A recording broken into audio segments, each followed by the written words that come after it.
announcement for us? This meeting and all other meetings of the Common Council are open to the public. Proper notice has been posted and given to the press in accordance with Wisconsin state statutes, so the citizens may be aware of the time, place, and agenda of this meeting. And would you also take roll call for us? Brian Smith. Here. Steve Hackett. Here. Deb Fensky. Paul Hagan. Here. Alan Keeland. Here. Scott Perchatsky. Here. David Peterson. Here. Paul Mayo. Here. John Lockwood. Here. Jillian Peterson. Here. And Eric Olson. Here. 9 present. We have a quorum. Thanks, Sandy. The consent agenda, you have that in front of you. There are no additional items for the consent agenda. These would be items that you would take one motion and 1 second to vote on each one of these items. Are there any items that council would like to see move from the consent agenda to the regular agenda? If not, we need a motion to approve the agenda. So moved. Second. Motion by Keela and second by Lockwood that we approve the consent agenda as printed.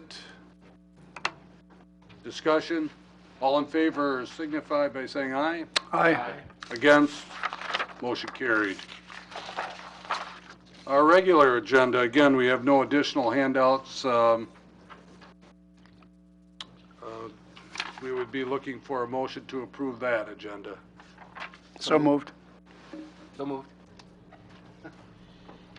Motion by Keelan and second by Lockwood that we approve the regular agenda as printed. Any discussion? All in favor signify by saying aye. Aye. Against? Motion carried. Okay, we have under non-agenda items and announcements, we have the 2013 annual library report.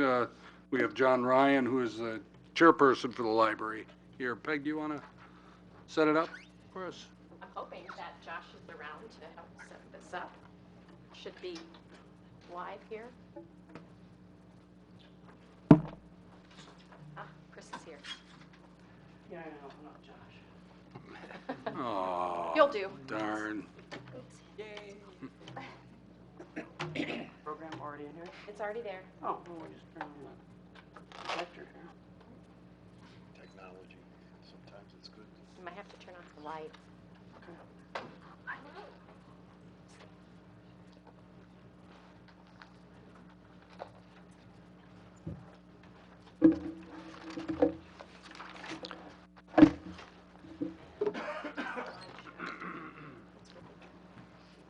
Get brighter. Brighten up in a minute.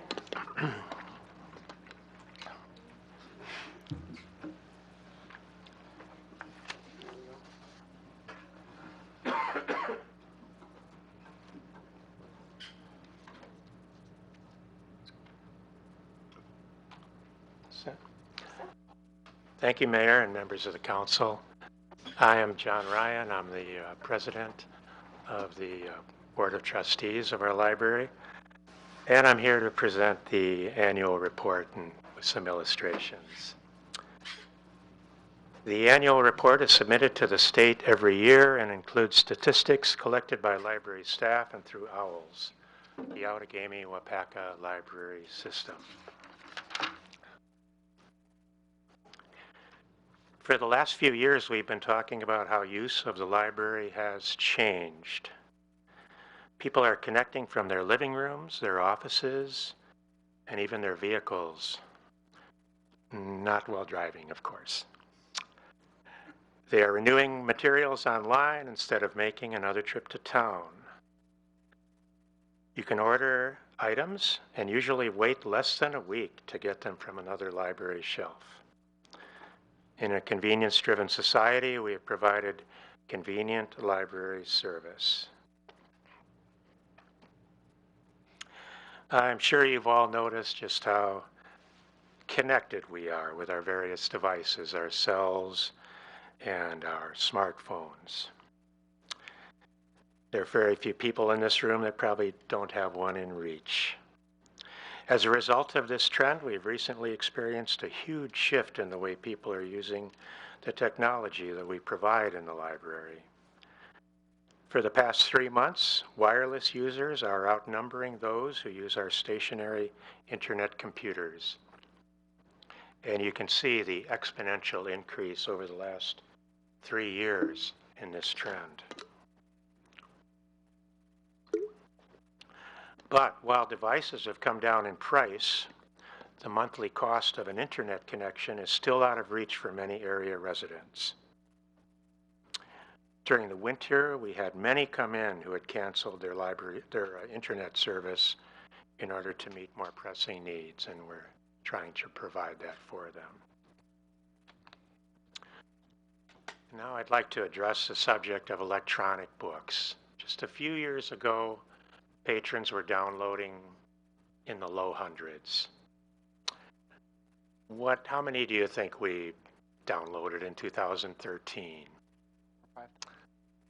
Well over 5,000, 5,400 and something. Since we've been offering ebooks and audio downloads, we've seen this steady increase in the use of this service. Patrons are coming to us for help in understanding and learning how to use this new technology. We're helping them get connected, and they in turn continue to use the services we provide. And we only expect this usage to increase as more people tune into the State Digital Library website, to which we contribute $3,000 annually, along with all the public libraries in the state. It's a pool.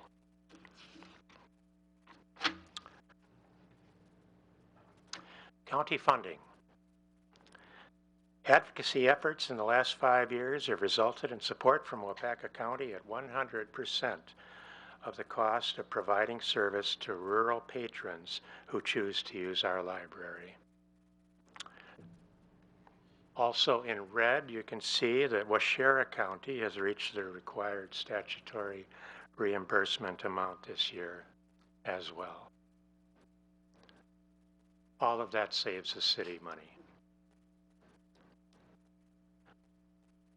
However, the numbers on the report don't tell the full story, so like Paul Harvey, I'm here to tell you the rest of the story, beginning with our mission statement, which addresses the people we serve, the kinds of services we provide, and states our intention to improve the quality of life for the people who live here.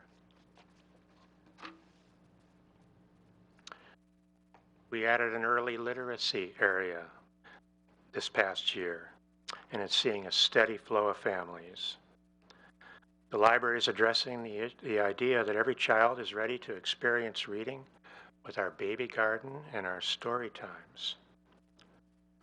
Our literacy efforts extend to school-age children looking for a place to get their homework done, to find a great book to read, or just to learn something new. And we'll be adding the Dragon Wings Cottonwood tree, a downtown landmark, to this literacy area this month.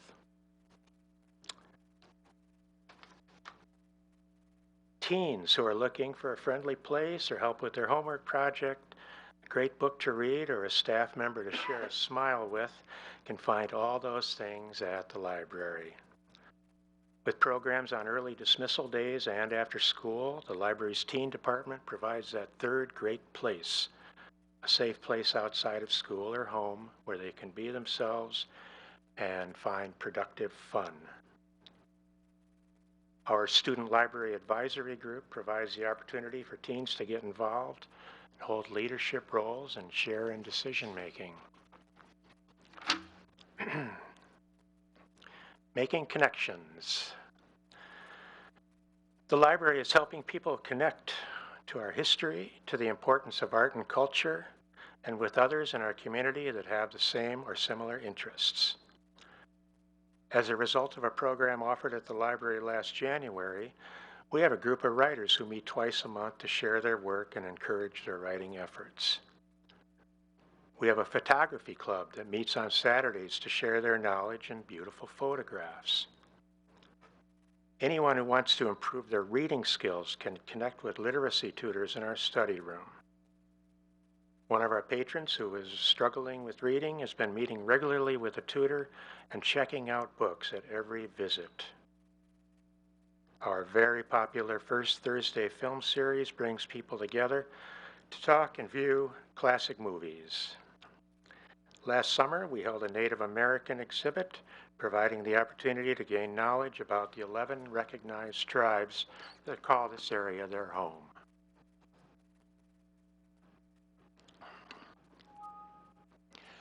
Outreach. In the past few years, our staff has been stepping outside the building walls to engage citizens in the use of the library. We recognize that there are many barriers that prevent people from making use of all the resources the library has to offer, and transportation is a big one. A new program allows school children to borrow from our public library through their school librarians and return their materials to the school, with a school courier making a regular stop at the library to help solve this transportation issue. Our children's and teen librarians regularly provide programming in the schools and area daycares. Library staff participated in the senior health fair and collaborated with the Park and Rec Department to provide a story walk and a free little library in Swan Park. Our staff regularly makes presentations to community groups and are involved with community events. And in case you're wondering what's depicted in the slide, that's our beloved library ladies providing comic relief every month on our local radio station. And at this time, I'd like to share with you an audio testimonial from one of our patrons.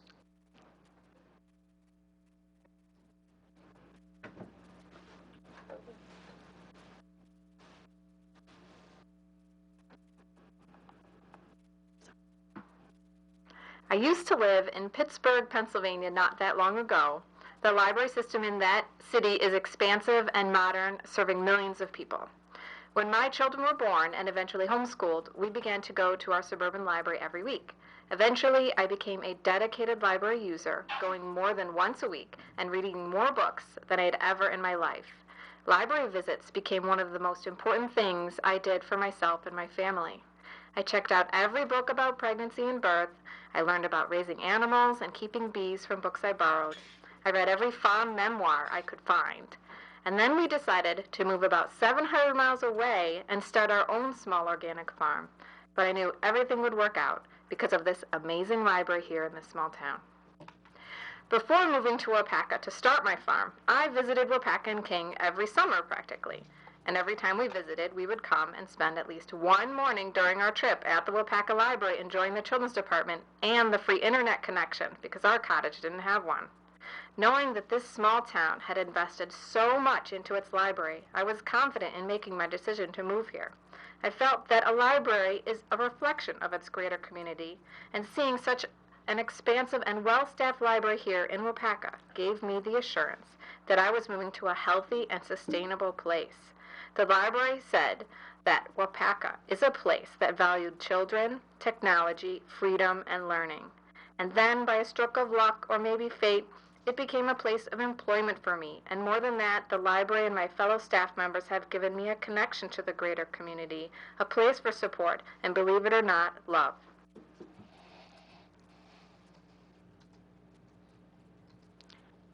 Our mission is to make people's lives better. So now you've heard the rest of the story. Does anyone have any questions?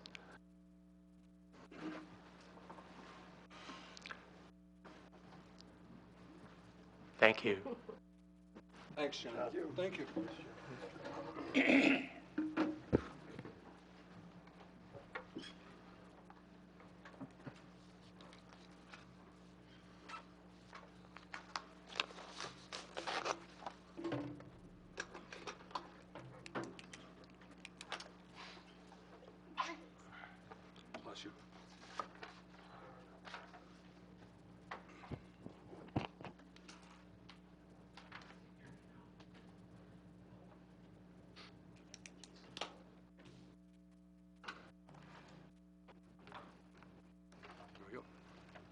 Okay, let's move on. Thank you, Peg and John, for that presentation.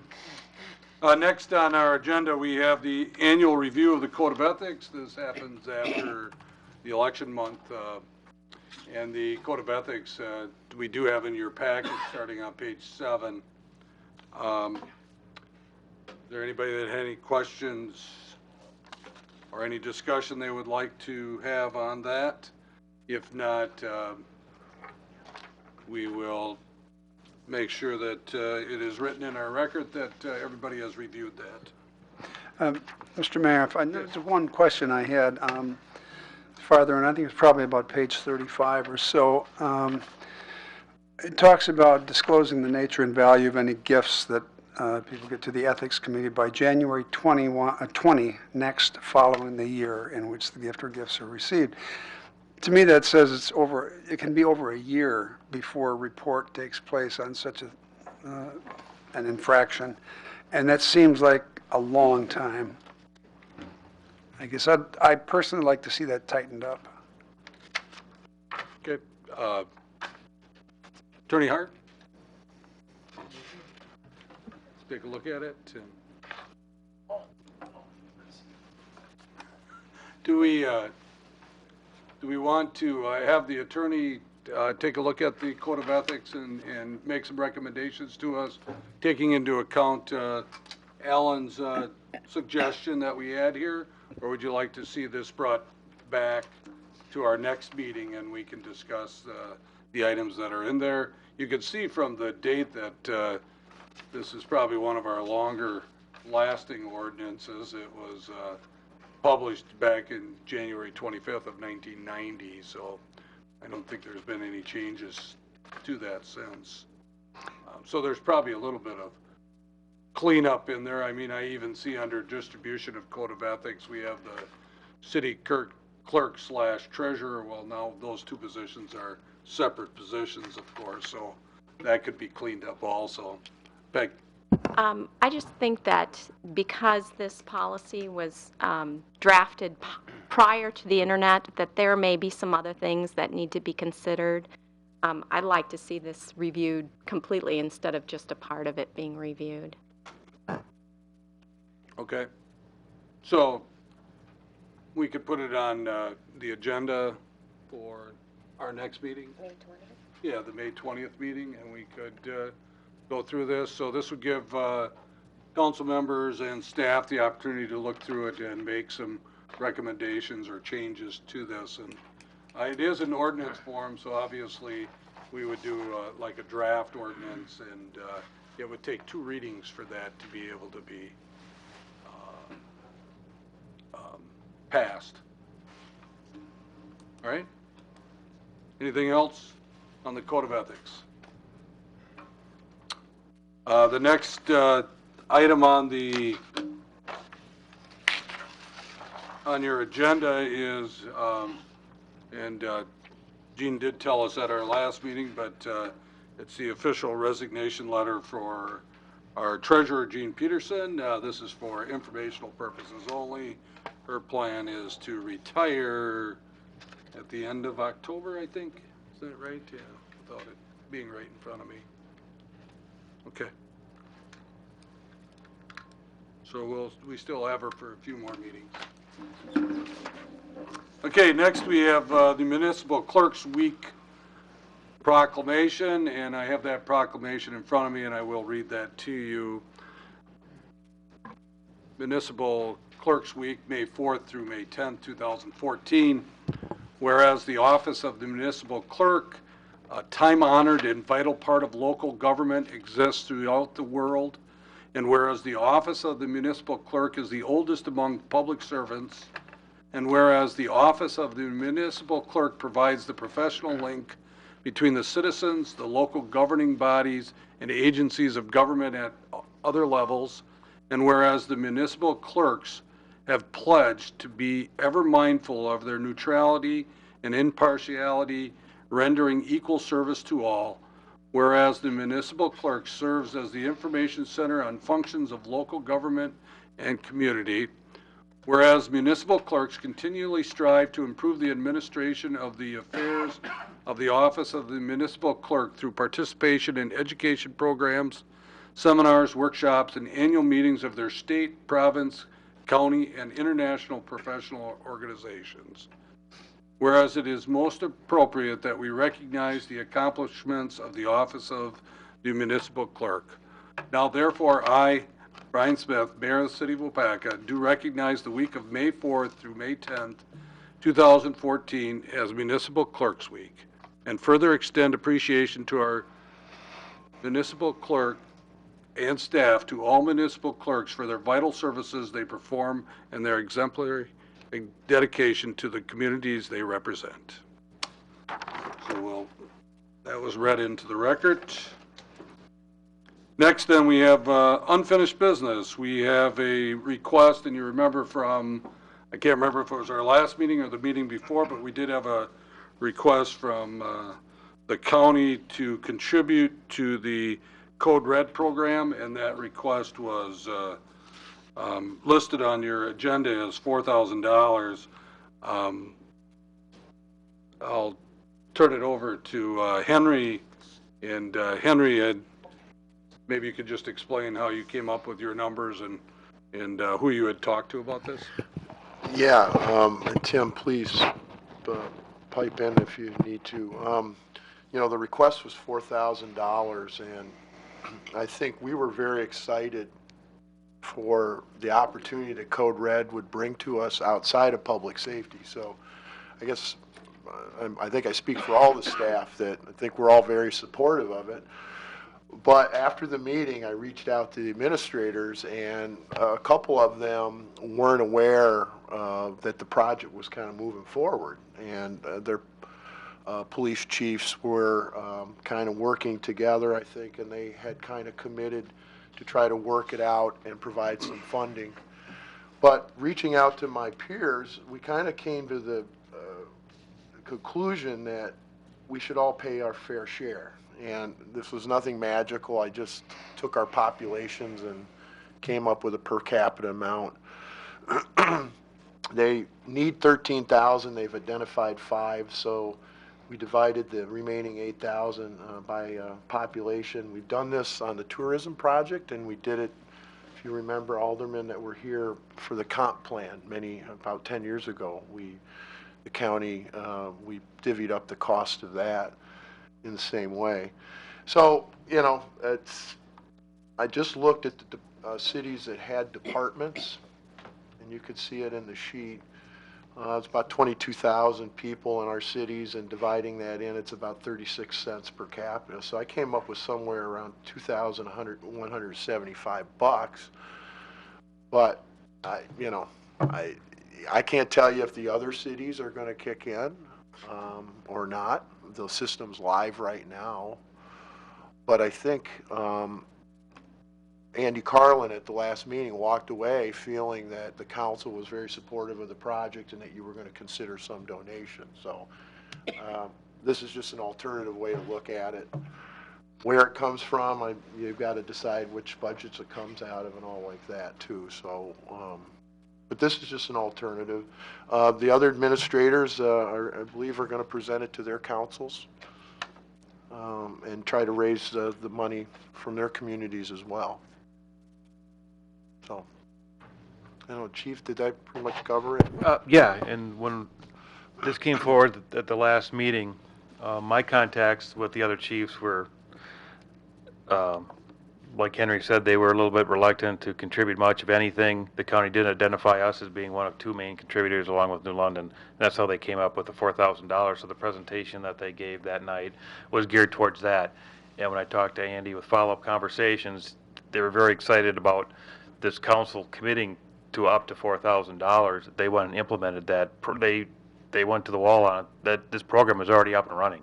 And they implemented it immediately based on the reaction from this council. So I was very excited that got them going to get it up and running. And then, as Henry said, he's reached out to the city administrators, and this is a plan they came up with. And I think that we would probably like to ask for the approval of spending up to that 2175. If other agencies don't kick in, I've talked to Steve with emergency management, and there might be about $500 from their account or their budget that they could contribute to fill any gaps or holes, like maybe if Iola couldn't. But the important thing is really is that it's up and running.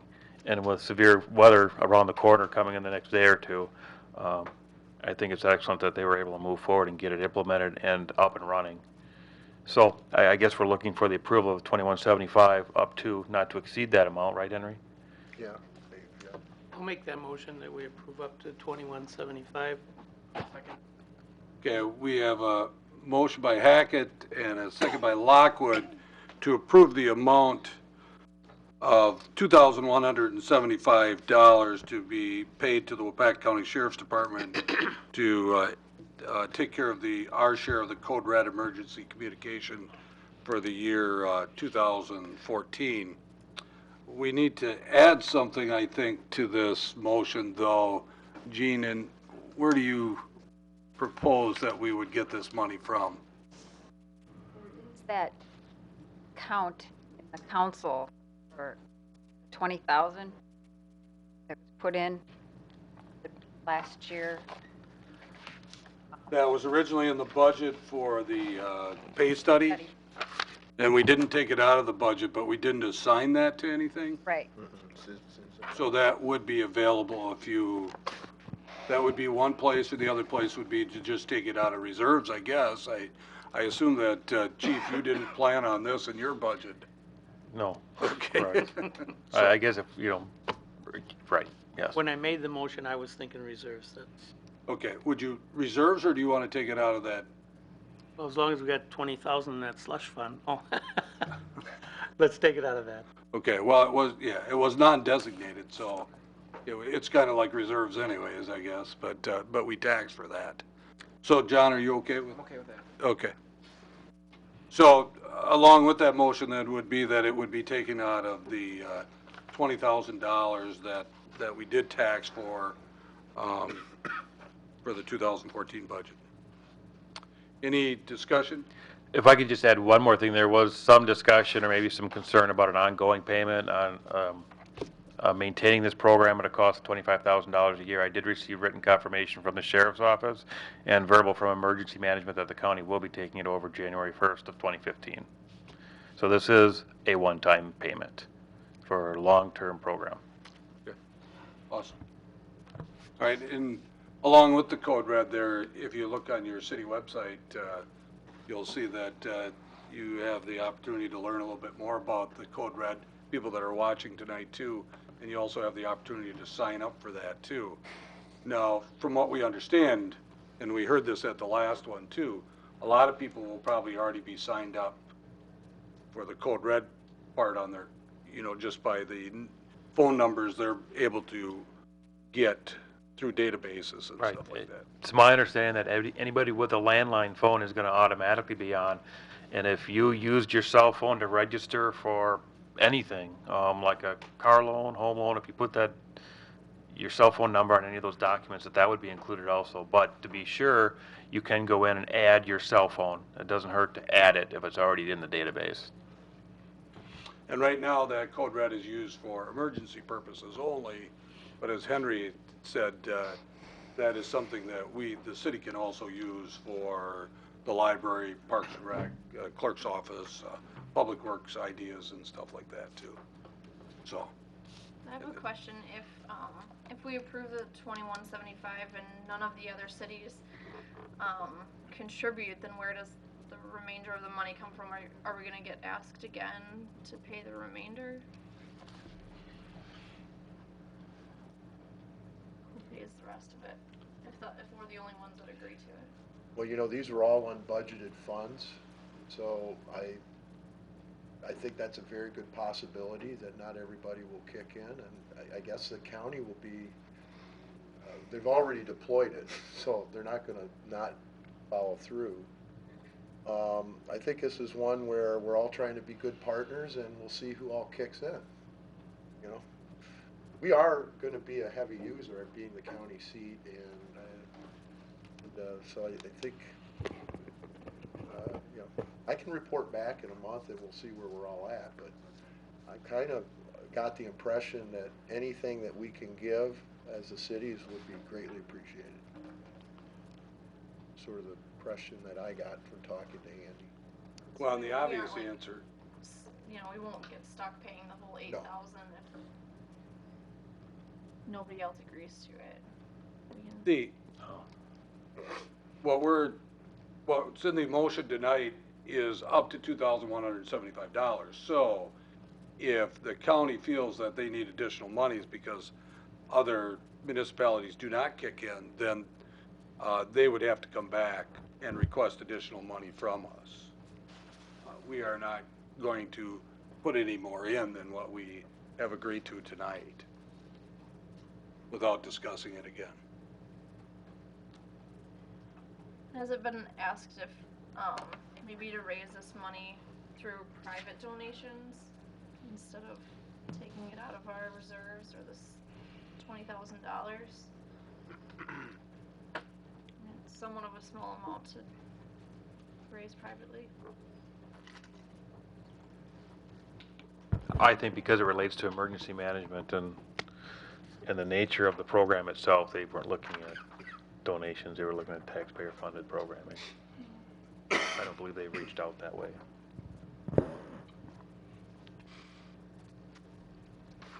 Anybody else, any other questions? Roll call. If not, Sandy will call the roll. Dave Peterson, Aye. Steve Hackett, Aye. Jillian Peterson, Aye. Deb Fensky, oops, absent. John Lockwood, Aye. Paul Mayo, Aye. Alan Keeland, Aye. Paul Hagan, Aye. Scott Perchatsky, Aye. and Eric Olson. Aye. 9 ayes, motion carried. Okay, under new business, then we have license report number 1223. This is a special Class B temporary license to sell fermented malt beverages and wine. And it's for the Waupaca Breakfast Rotary Club through the Waupaca Area Chamber of Commerce for their Business After 5 event on June 24th, 2014. And that's going to be held at Rotary Park too, right? Rotary? Yeah. Okay. Any discussion, any comments on that? I know Terry is here tonight, and also Dick Bidwell is here too, representing the Rotary. Otherwise, we'd be looking for a motion. Move to approve. Second.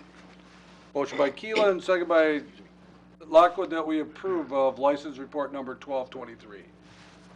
Any discussion? All in favor signify by saying aye. Aye. Against? Motion carried. Moving on then, good luck, thanks. Review crossing guard position, description, and pay structure, Chief Koch.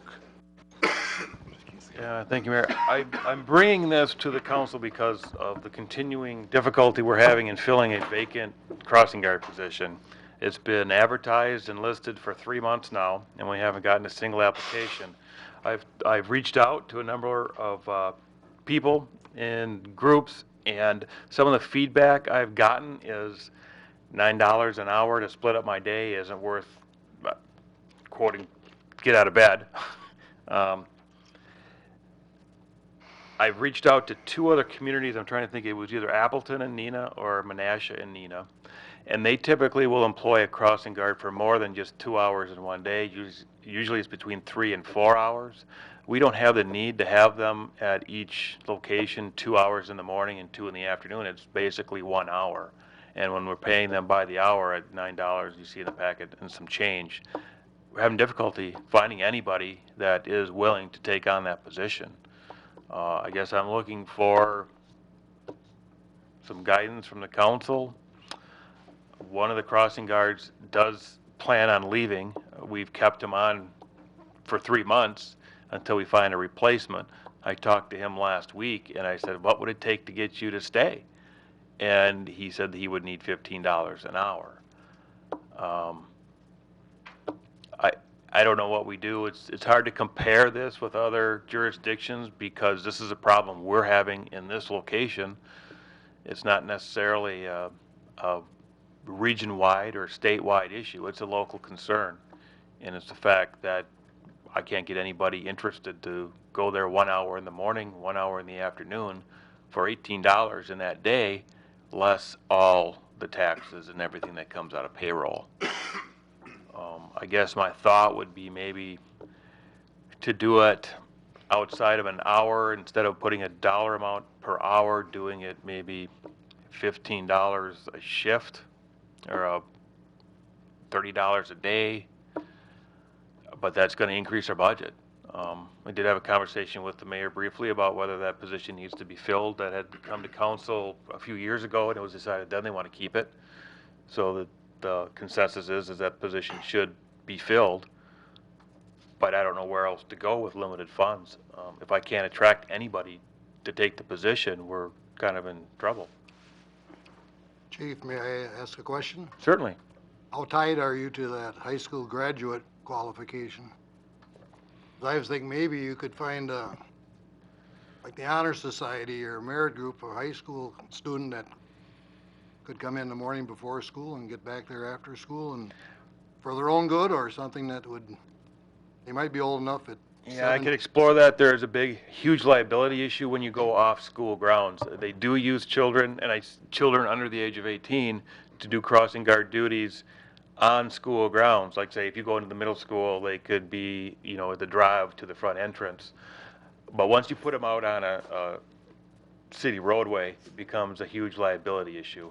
I mean, I can look into that further, but that's my understanding at this point. So thought they are looking to make money there for their group or for themselves. Yeah.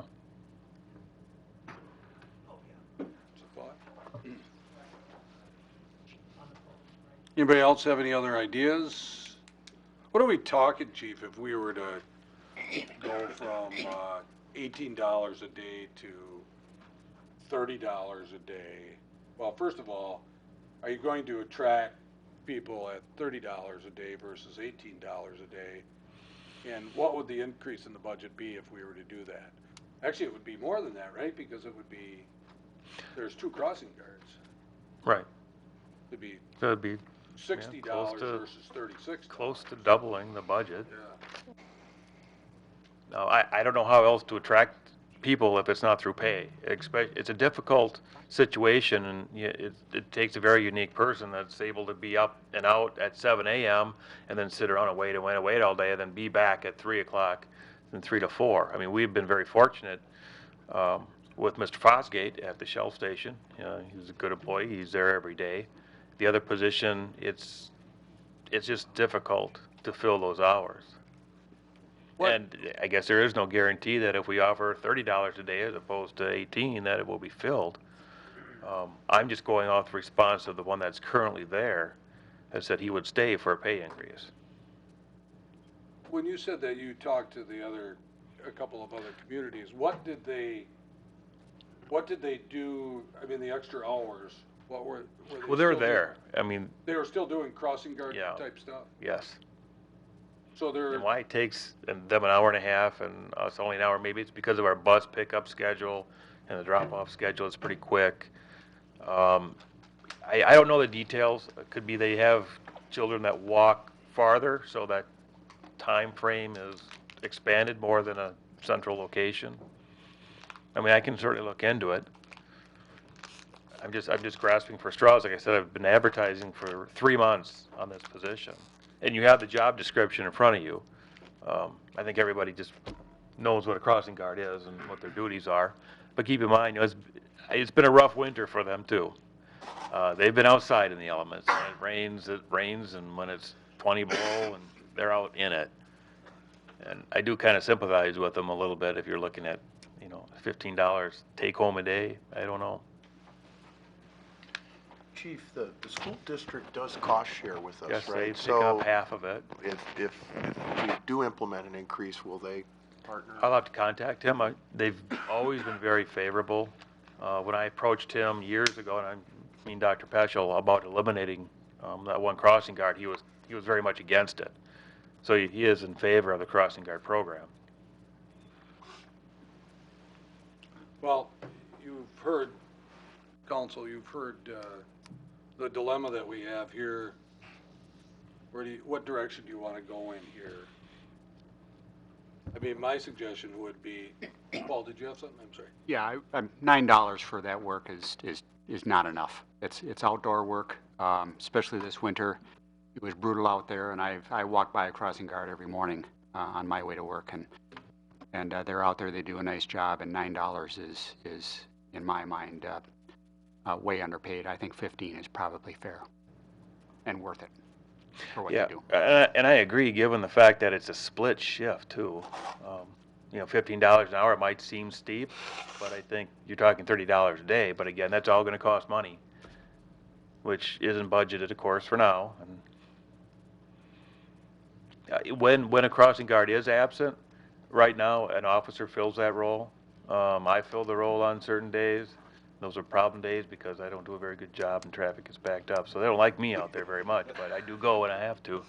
Then the morning time is a little bit more difficult because of less staffing. In the afternoon, we do have more, but we do get an officer there. There's always someone, hesitate to say always, but as far as I know, we have always had someone there, whether they call in sick. But if someone doesn't show up, it is a controlled intersection, but I don't think we've had, we've encountered that yet. Does the school know that this is vacant, or that this is, Yes. we need to fill it? Yes, but I should Maybe like double a check, parent I should volunteer, double check with Dr. Peschel to see if they agree with cost sharing that additional amount. I have not got confirmation on that because this is just my first time coming to council on it. Quite frankly, it's May. We're gonna be good for the rest of the school year. We're done in whatever, June 4th or 5th. So we'll make it through. Here, the start of next school year would be a challenge.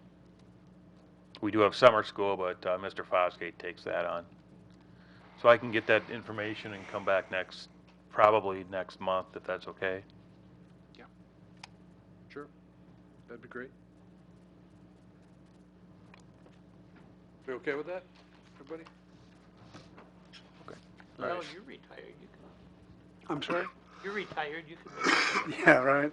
I'm thinking back, when I was in 8th grade, we used to have the safety patrol at my school. I don't know if any of the rest of you ever participated in that. Is there such an organization anymore?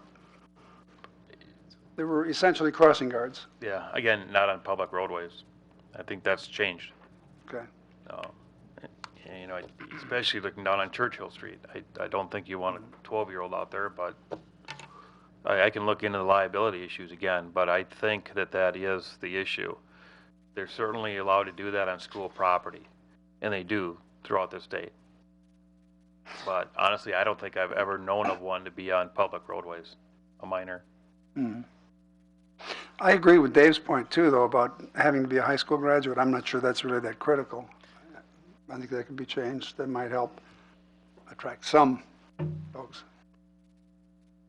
Then that would require probably an active council then to change that, would it not? To change a job description? The job description, yes. I haven't encountered that as an issue, but, I haven't talked to a lot of people. If no one's ever said I would apply, but I only have a GED or anything like that. But I don't think that would prevent someone from being able to do the job. That's just how that job description has been always written. But I will collect that other information and come back next month's meeting. Okay, that'd be great. All right, so we're going to just table that till our next meeting. Okay, let's move on then. We have South Park Phase 1 project, and we're going to start with a project update from Brennan, our project manager. Thank you, Mayor Smith and council members. My memo is in the packet. I just wanted to, kind of brief you guys on where we are and everything else. Last fall we were fortunate enough to get the footings and foundation in before a tremendous winter hit last year. We were delayed a couple weeks last year because of the historical archaeological study that had to be done, but we were fortunate to get the footings and foundation in. Because of the winter, work did start a little bit later this year, but working with Roger, who's out on site almost every day, and working with all the contractors, we are still on target to have this facility open, or at least usable by about July 1st. We understand that, there is an event on July 4th, so we are moving quickly to get this building up. Anyone that has driven by the site within the last couple of weeks, there has been a tremendous amount of work that's been done. Barron's contracting has been able to get all the block done, and recently it was able to weatherproof it and spray it as of today. The shingles, which was installed by city crews, is actually all done. The cupola was installed late this afternoon as well. So the building's definitely taking shape right now. We are at, I would say, about 65 to 70% completed with the project. Next week, we are going to be getting some more of the site leveled off, and actually concrete's going to be starting next week for underneath the pavilion and around it. So that's going to be starting roughly next week. Work is continuing on the inside as well with the bathroom installation, the plumbing, electrical, so that's moving along.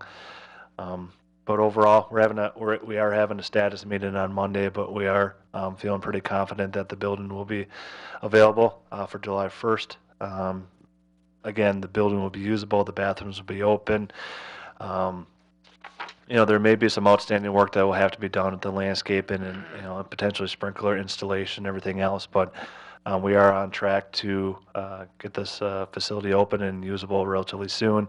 Park equipment will be installed, I believe, starting in later this month, early June as well. So that will be available once the shelter is opened for the event on July 4th. And then we do have a couple items this evening that we are looking forward action on by the council. But also in my packet, just wanted to brief you guys where we are at the moment. We've expended approximately $370,000 to date, and we have roughly an outstanding amount of about $324,000 that is still to be expended on the project.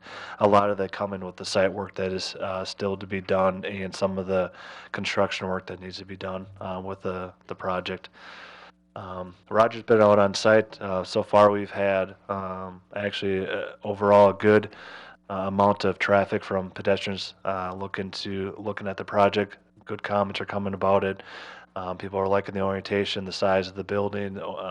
Overall, I think it complements the park well, and looking forward for this to be done relatively soon. Are there any questions from the council, at least on the status and the funding or financing aspect of it?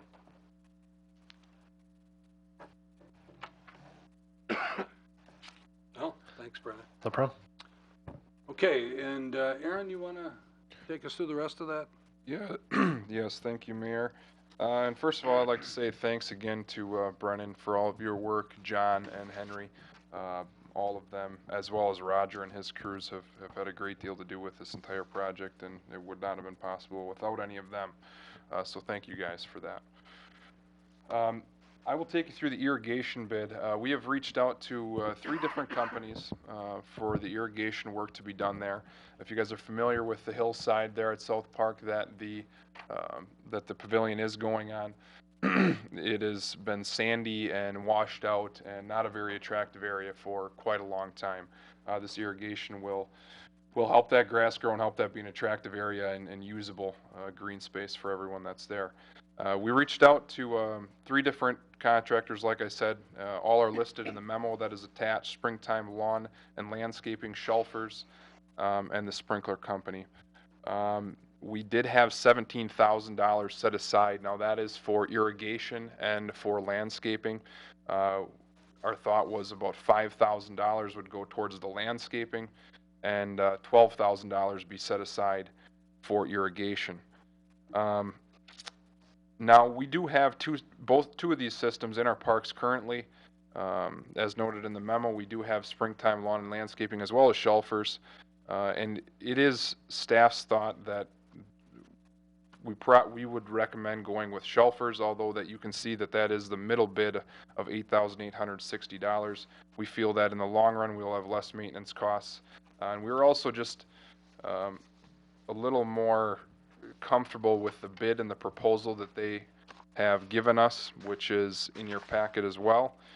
You can see the first one is the Springtime Lawn and Landscaping, the second one is Shelfers, and the third one is the Sprinkler Company, which is in fact the highest. Shelfers has included a map, which you can see the area that is to be irrigated, depending on our next conversation here. Aaron, that's, what you're talking about is not in our packet, but. Oh, That's really? okay. Bids are not. Yeah, Okay. the bids themselves are not, but. Okay. Well, it will, let's see here. Can I just interrupt you just for Yeah, a second? go ahead. I had a little, comfort issued with not taking the lowest bidder here. Mm-hmm. But I did do some simple math, and maybe this will help council too. If you look at Springtime Lawn and Landscaping, assuming that the sprinkler heads are the same as, very similar to Shelfers. Shelfers has the 48 sprinkler heads plus the 8 sprayers, so it's about 56 heads altogether. And Springtime had the 38 sprinkler heads. If you were to take the 6,080 and divide it by 38, which I don't have that number now, but and then multiply it by 56 to get the same number of cost per sprinkler head. Springtime's actual cost would be for 56 sprinklers plus the sprayers. You know, the 48 sprinklers plus the sprayers would actually be about a little bit more than what Shelfers is. It would be $8,960. So if you're trying to compare apples to apples, Shelfers probably actually does have the lowest bid, if you base it on that, if that helps. Thank you, Mayor. Yeah, so I mean, I guess staff is recommending that we do go with the $8,860 bid from Shelfers. If anyone has any questions about anything here. Do both of them say that they would cover the same amount of area? Like Springtime is saying that you only need 38, and Shelfers thinks you need this many to cover the same amount of area. I can tell you this, I can tell you that they are the same model of sprinkler heads. I can tell you that Shelfers did supply a map with an area that is to be covered, and that is part of what kind of makes us feel uncomfortable with the first proposal from Springtime, is that we haven't seen an area that they have drawn out. My assumption with the same model of head with less sprinkler heads is that that would not be the same amount of area. Did you reach out to Springtime and ask them to clear up these things? Yes, we reached out for a couple different reasons, and this was the first proposal we've got, and he did not submit one after the fact. So I'm kind of like the mayor. $2,800 could be a nice chunk to use somewhere else in that park. I mean, but It's not fully necessary. I guess I'm, you know, if you did reach out to him and asked him to clarify or answer your questions, I guess Yeah, and we that's reached what out I'm concerned about. with that question. We also reached out with the question of prevailing wage to make sure that he did account for that in there. He had some questions on that, and rightfully so. It's confusing. And we answered those questions, and then he kind of just said by phone that, you know, that his bid would stay the same. So never submitted another one. Well, the other side of this too is that you're not seeing the actual bids though, but Springtime is a local bidder also, where the other two are not local. That was one of my concerns too. We've always tried to champion that around here, and considering the price difference, I guess it is. I'm not quite so sure that we should go with a higher bid just because we always try to champion local companies. Is it gonna use more water as well, obviously, with more That's, sprinkler heads and sprayers, so. yeah, I mean, that should be pretty comparable. I guess that's not really an issue we're looking at. I will say, like I said, both of the systems are in our park. You know, we're bringing this for your guys' information, and it's ultimately your decision. We've brought our request forward. I will say that, you know, we would make it work with either bidder. But Shelfers is our recommendation. I'd make the motion we approve the bid for irrigation to chauffeur, sprinkler, and landscaping not to exceed $8,860. Second. Motion by Lockwood, second by Mayo, that we approve of the bid shelter sprinklers and landscaping at an amount not to exceed $8,860. Any discussion? And this is still within the grant money, or is it just right, Aaron? It's all- Yep, this has all been All budgeted. covered, budgeted? Correct. They have, what's the estimated time that they'll have this completed? They will put this, they'll have it in by, it depends on our next conversation with the site work that could be happening with the patios. Okay. So I do not have a date for you. Okay. Yeah. It will be done before July 2nd. If all of that is done by July 2nd, yes. Okay. All right. All right, any other discussion? All right, we'll have Sandy call the roll. Jillian Peterson. Eric Olson. Aye. Dave Peterson. Aye. Alan Keeland. Aye. Steve Hackett. Aye. Scott Perchatsky. No. John Lockwood. Aye. Paul Mayo. Aye. And Paul Hagan. Aye. 7 ayes, 2 noes, motion carried.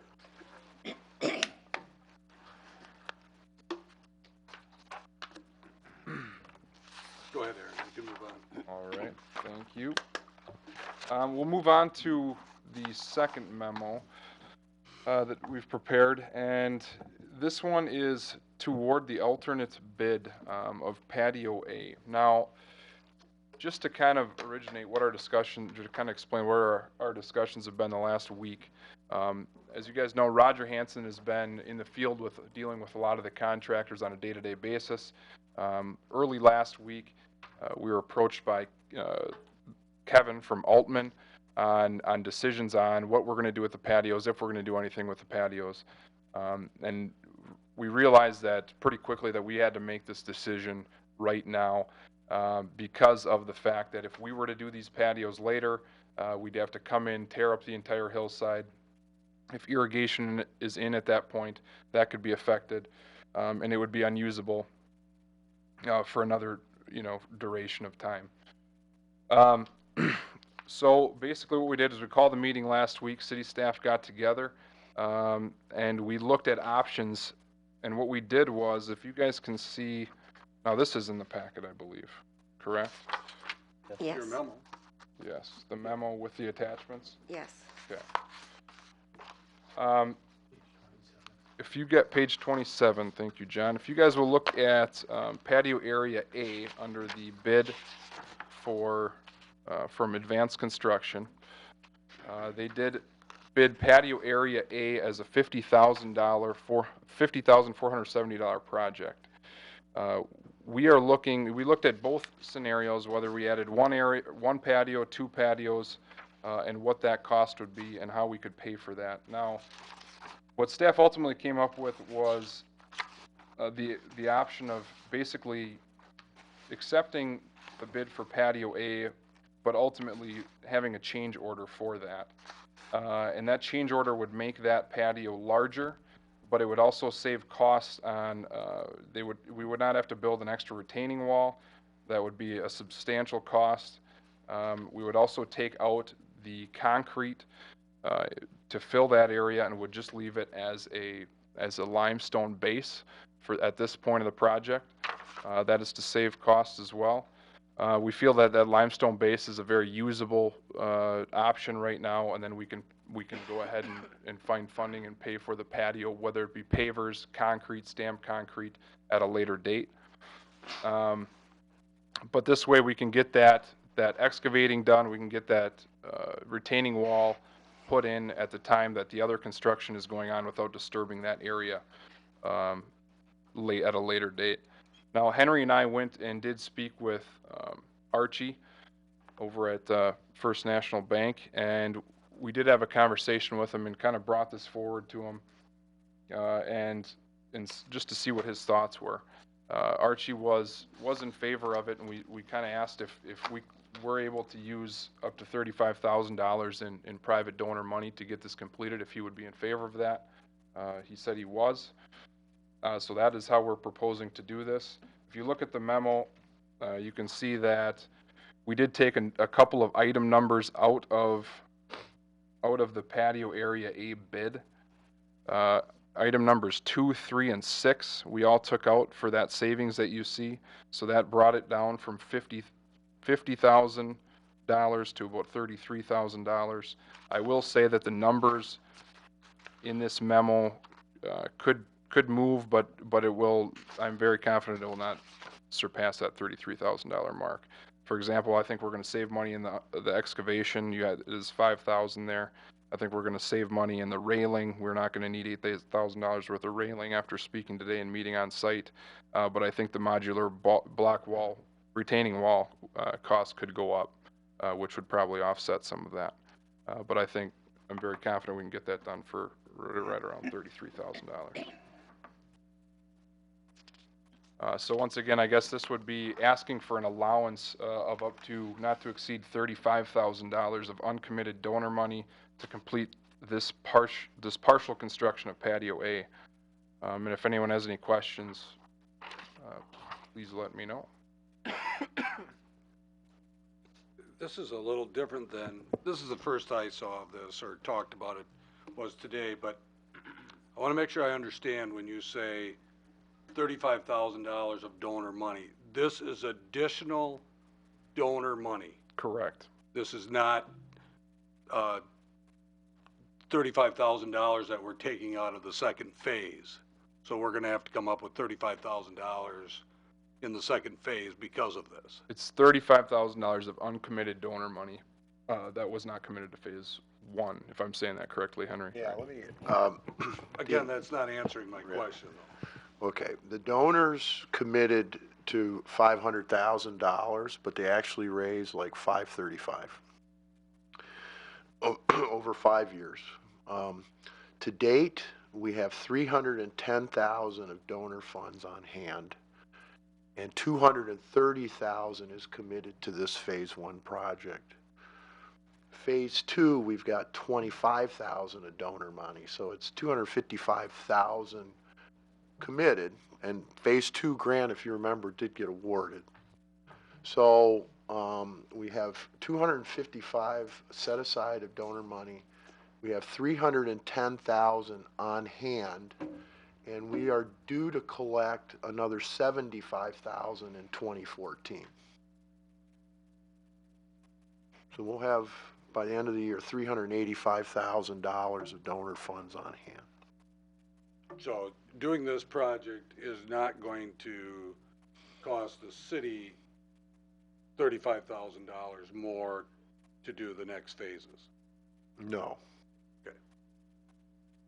Now, there's phases. So this is all donated money that we're going to use to do this. Right. So the project budget, assuming you would adopt it, would go up to $265,000 for donor funds. But it's for not phase new 1. donor funds, right? It's It's funds part of already- the 535. Right, okay. Now, We don't have to go out and knock on. this is my personal opinion, and please, other staff, chime in.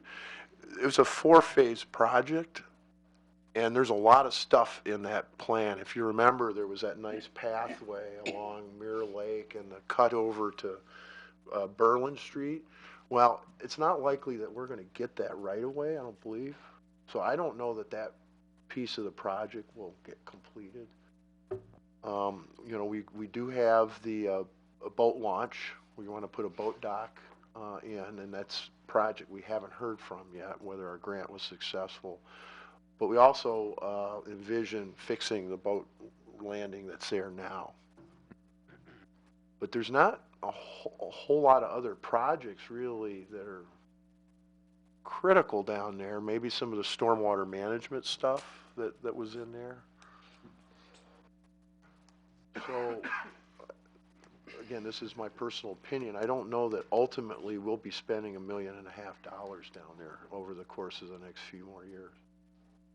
It's all the phases, but you know, something could pop. I don't know, but we have not been successful to date in getting that easement to do the path, and that's a pretty big cost. I guess I'm still not understanding how this isn't borrowing against the other phases. I mean, this $35,000, if we didn't use it for phase one, it was supposed to be used for the other phases, 2 through, correct? That's when it would have been used? Yeah, and You we are don't kind have of like projects, taking it ahead of time rather yeah. than saving it for the rest of the work. Yeah.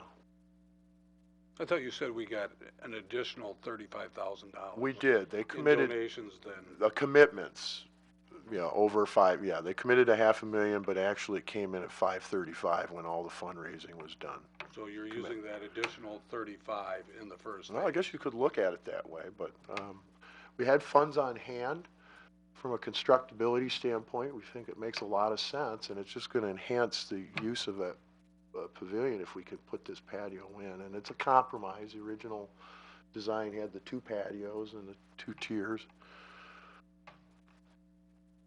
When did this additional $35,000 come in? I mean, I feel like we already put in money from taxpayer accounts into the budget to pay for phase one, and now we have this $35,000 additional, and we already found a way to spend it when we've already been putting taxpayer dollars in to cover the increases we've had in phase one. Well, we've had this money since December 31 of 2013. It came in over the last 2 years. And we had set our budget on phase one when we reviewed the bids. We just couldn't, I think we would have we would have done the patios if it would have fit into the budget, but, we had to pare it down.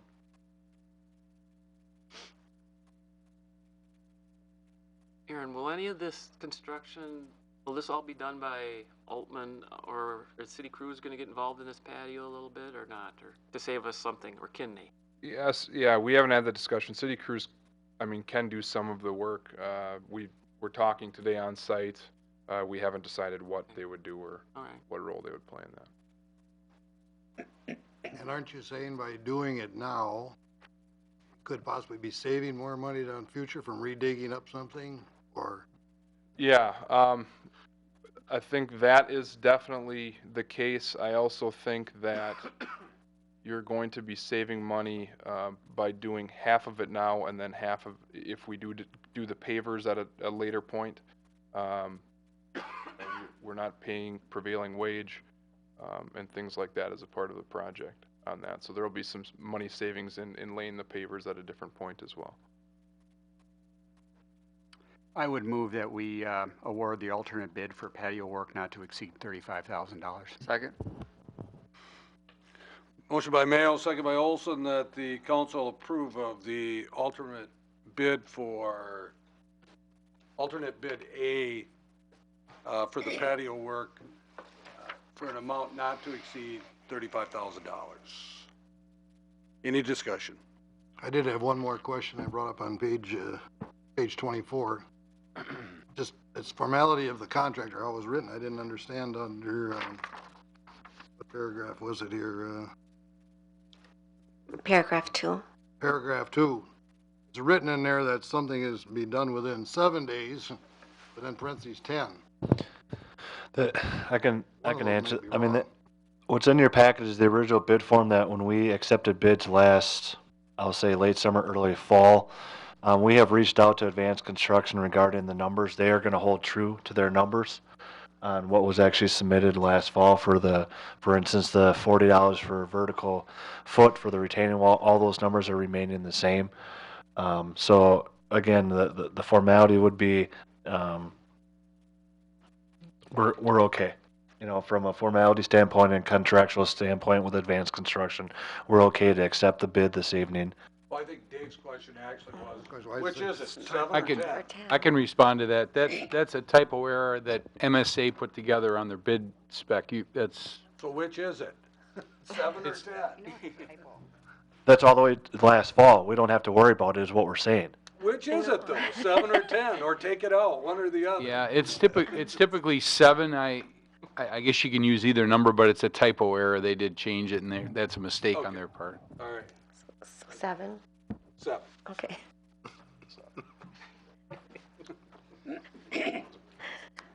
guys are getting to be better politicians than we are. So Aaron, if we don't approve this, then what's the original plan? I guess I got lost for me. If this isn't approved, Yeah, if this isn't approved. then I assume no work will be done on the patio area. And it would be a grass area in front of the pavilion, towards the lake. That was, Still have patio A, right? No, this You have is, none, this is patio, just patio A, and we would have no patio, if that was the case. which is what our original plan was, right? Which was an option, yes. Aaron, what was the cost of A and B as originally proposed, just to give a comparison? It was 104,000, I believe. I think you're right. Yes. $104,000, yep, just over. this is gonna be this new alternate plan, if you could see it on a bigger picture, it's gonna be more user-friendly too, because it's not gonna have the second Right. staircase either. Right, I mean, staff won't be coming back to ask for another change order or another future phase for another patio. This is the only patio that will be installed out there. We're increasing the size of patio A, and we've taken into account that with the allocation of $35,000 this evening to expand that area, so that we'll have one usable patio out back. There will be steps that come down from the main area, from the main pavilion down into this patio area, but anything past that will be a grass slope down to the lake. I guess I would assume that if we didn't okay this, there would not be a patio in the future. I mean, if you're gonna do it, you would do it now. If you didn't, you wouldn't be doing it in the future.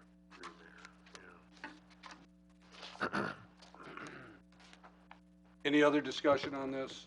Again, if you vote in favor of this, you are voting in favor of using $35,000 of donor money to put in this alternate plan A, which is a patio below the pavilion. Sandy will call the roll. John Lockwood, Aye. Paul Hagan, Aye. Alan Keeland, Aye. Jillian Peterson, No. Steve Hackett, Aye. aye, Yeah. Dave Peterson, Aye. Paul Mayo, Aye. Eric Olson, Aye. and Scott Perchatsky. Aye. 8 ayes, motion carried. Thank you. 8 ayes, 1 no, sorry. All right, let's, thanks, Aaron. Moving on, then, we have a update to the City of Waupaca Title VI plan for the Civil Rights Act. Henry, you want to?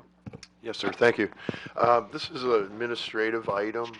We receive federal dollars for our transit system, so we're required to have call it a Title VI plan. It's civil rights. You know, we can't discriminate against folks in the provision of our services, and we have to have this plan on file. I'm a little embarrassed to say we have a plan on file, but it's two pages long. It's not very adequate. It passed muster through the years with the DOT, but what's happening is they're really going through all the regulations, and they're being kind of watched very closely by the feds, and they're implementing all these changes in terms of paperwork and things we need to have for our transit system. The plan that you see is actually a boilerplate that I used and, and made a few minor changes to. The really big thing here is like non-English speakers. There's a section in there on how we're going to deal with that. Brown Cab operates, I don't know, a dozen or 14 systems, and around the state, this is a bigger issue for them, and than our community in terms of bilingual speakers and things like that, or whatever. And so they're very aggressively coming up with the techniques and things to comply with this policy. So this is just more administrative matter to get our paperwork in order with the DOT. So this is a boilerplate that you got from them? From Brown Cab, and I have submitted it. They wanted a draft copy, so we had a deadline to get something in on April 30th. But I said I have to get council to review and approve it, and if they make any changes, we'll have to resend it. But yes, it has all the elements, and it passes muster with the DOT. Okay. A question I had was, who does the investigation on behalf of the city? It's me. I'm the Okay. contact. All right. I can tell you, in 15 years, I've never had a civil rights complaint, and they have the notice, if you'll see in the very front parts in the cabs, and they have posters in their office area, but I've never got a complaint. I move for approval. Second? Motion by Hagan, second by Keelan, that we approve of the City of Waupaca Title VI plan for the Civil Rights Act. Any discussion? All in favor signify by saying aye. Aye. Against? Motion carried. Thanks, Henry. Moving on to number 5, this is a transparency project draft recommendations, and Henry, I understand there's a number of committee members, but I'll let you go ahead. Yeah, I'll set it up. I've got some help in the audience with this. My purpose is to kind of unveil the work of our committee and, get your feedback. But I do have Josh, our Win TV IT staff person to assist, and then Brennan's going to assist as well. But to kind of set this up, I don't want anybody in the room to construe that the city of Waupaca does not do a good job in transparency. And that was one of the first things we did as a committee, is kind of understand what transparency is, right? The fact that this meeting is filmed right now is a transparency activity. We have a website, we put stuff up on there, we post agendas, we do everything like that. There's sort of a trend in local government on this issue and this topic, because there's a lot of cynicism in government. So there's a lot of move by governments across the country to try to provide information to people, be as open as we can to try to earn back the trust of the public. Now, I think we have a lot of trust in our community, and I think the city, obviously I'm biased, we do a good job in getting information out and providing information and making city government accessible. This effort was just really an idea to brainstorm some ideas on transparency. And what you see here, this document, is really just a compilation of everybody's ideas, because as a group, we didn't try to make value judgments that one thing was better than another, or we should just pursue one thing over the other. To be honest, it was very much a consensus document, and we all threw ideas into the pot.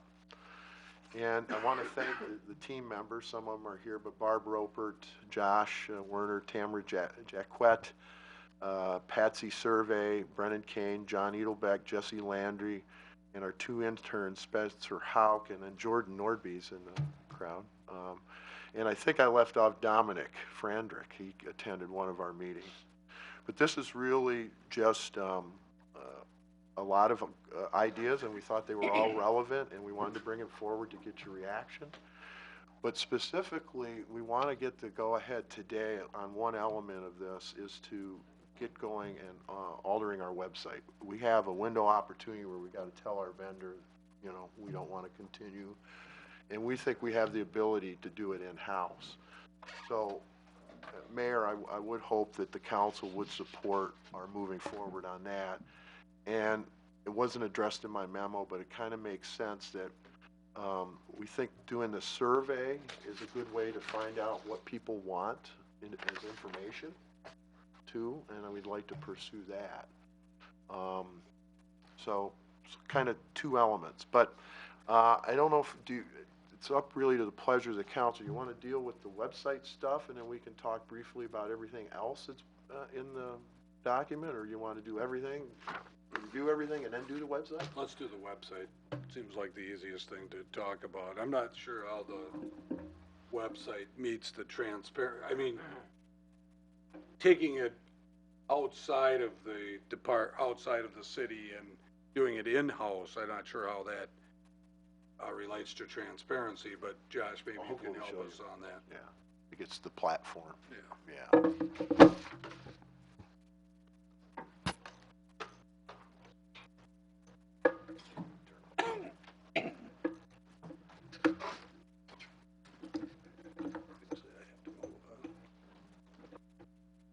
Well,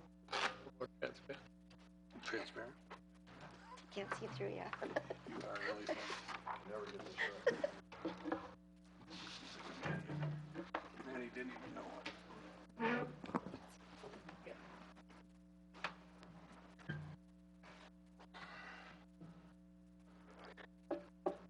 Well, to explain really quick what the website has to do with transparency, there's kind of two parts to this.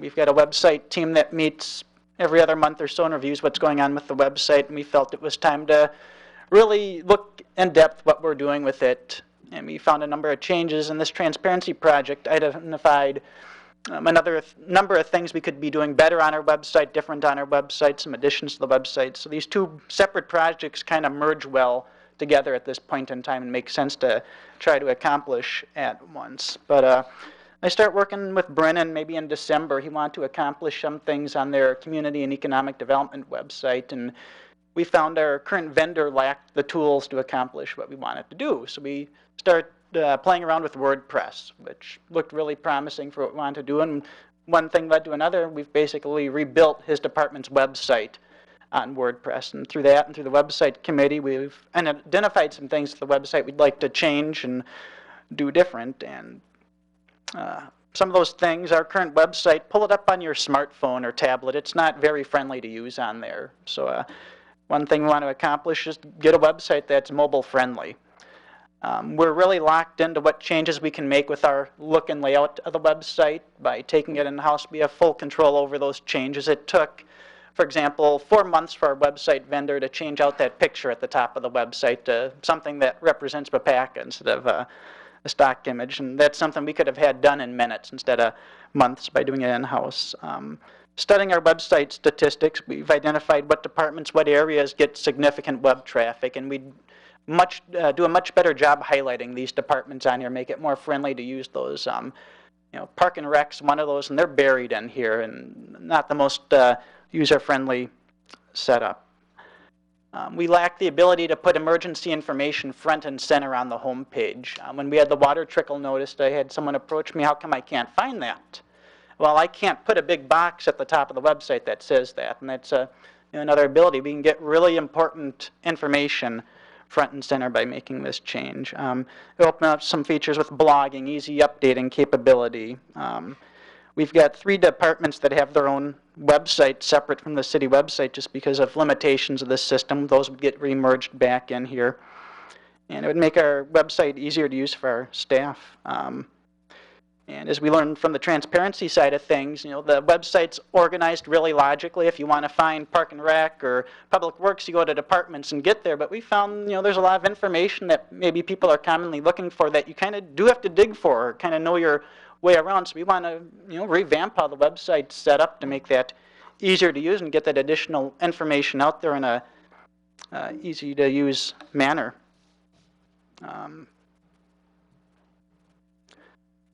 So I kind of envisioned this year the website committee would be evaluating different website vendors and maybe selecting another company to go with, but with working with WordPress, we felt really confident that we could bring the website function in-house and probably save close to $2,000 a year. Really easy to work with, easy for our staff to continue to update the website.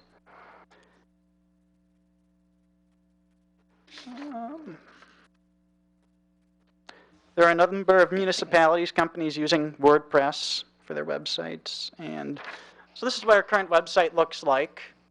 I'm sure everyone's seen it. We do have a separate economic development website, very similar look and layout. And then this is our rough draft of a new website. It's a lot cleaner, a lot friendlier to use. and gives us the ability to better highlight stuff, and that's what we've been working on the past few months. The situation we're in, we do have to give our current website vendor notice by the end of this month, and our current website contract goes through August 1st. That gives us a few months to make the transition, and I guess that's kind of what we're here for tonight on the website part, is to get permission to rid that contract and make this move. Let's see, get rid of a contract to save money or not? Question.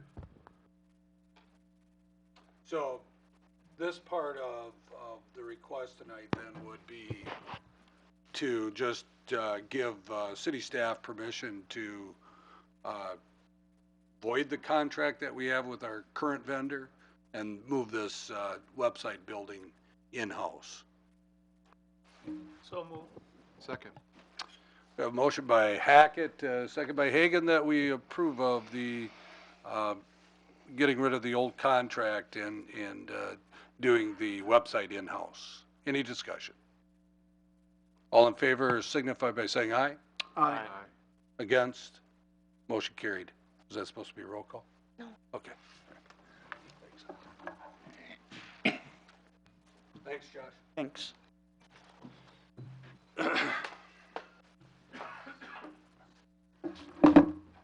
Okay, so Henry, going down the team transparency group here, we skipped to number 2 there, but your first request was to be able to do a brief survey in your utility billing. Yeah, when we sat down, we had this discussion, okay, we're gonna put information out, but how do we know the information that people really want? For those of you that were on council back in '06, we did a citizen survey, and we had a couple questions, and I forgot to bring that down with me tonight, but we asked people how they were getting their city news, and by far, most of them, it was the paper. And then the radio, and then digital. Well, based on what we saw with the library, my guess is that might be flopped now, or radio is gonna be the predominant platform that people are finding out about city stuff. So I think that was a debate that we had was, well, when we build the website, well, what do we wanna put up there? So we just think that this survey might be a small tool to do that. It's not gonna give us all the answers, but, maybe helps us a little bit. Well, I for one am okay with doing this. I'm not sure that you had to bring this to council to just do a survey in your utility billing, unless other council members feel that You're okay? that's. Well, I didn't want to get too far out because. Yeah, I mean, I think we're okay with that, unless somebody has some issues. But I think once the website changes are made, there's going to be a lot of these kind of bullets that are going to be addressed in here.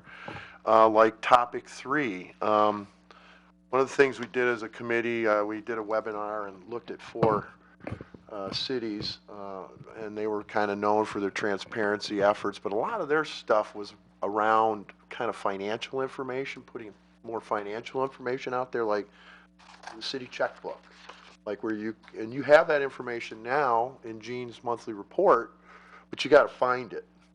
So what these places were doing, we're putting it up where you could get it and it's front and center.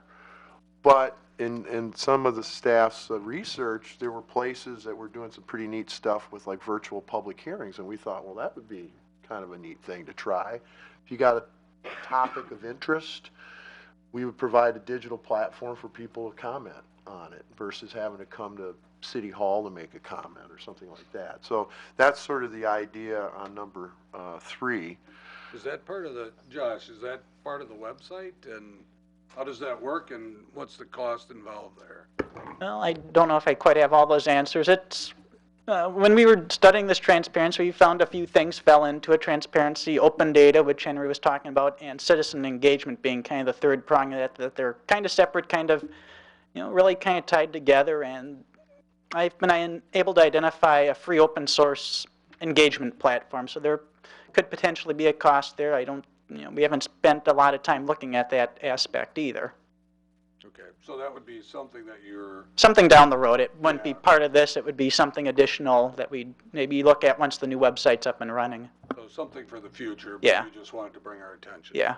Yeah, I do think, Mayor, all of these items, they're gonna take some time to implement, so, I don't know, year and a half. Number 4, the idea came up that, probably the most basic thing we do for transparency is what we're doing tonight. People want to plug in, they can see the council discussion, making decisions. And we have a number of very important committees that just through time, some of them, they used to meet here, but they don't now. But this was just an idea of moving these meetings here to facilitate. It's a nice space, public can come in, got good audio, we've got the ability to film them if it's a meeting that's got a lot of items on it or might be of import to the community. So that's, one of the thoughts.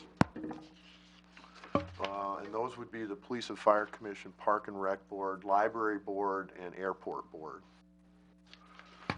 So, Henry, let me understand this. This is something that you're just recommending Our committee? now? Yeah. Do you want us to act on any of these, this item now, or do you want to have open discussion on, well, we'd have open discussion either way, or do you want to table this till a later date? No, I think with the agenda, I was only looking for the website. I'm just trying to spark some comment, some discussion. And I don't know whether you want to do that now. I know there is a difference of opinion within staff of whether we should be doing this, and and from a budget standpoint, we didn't budget to do all these extra meetings. So, the reality is it may not get fully implemented if you want to do it till next year because we don't have the budget for the staff.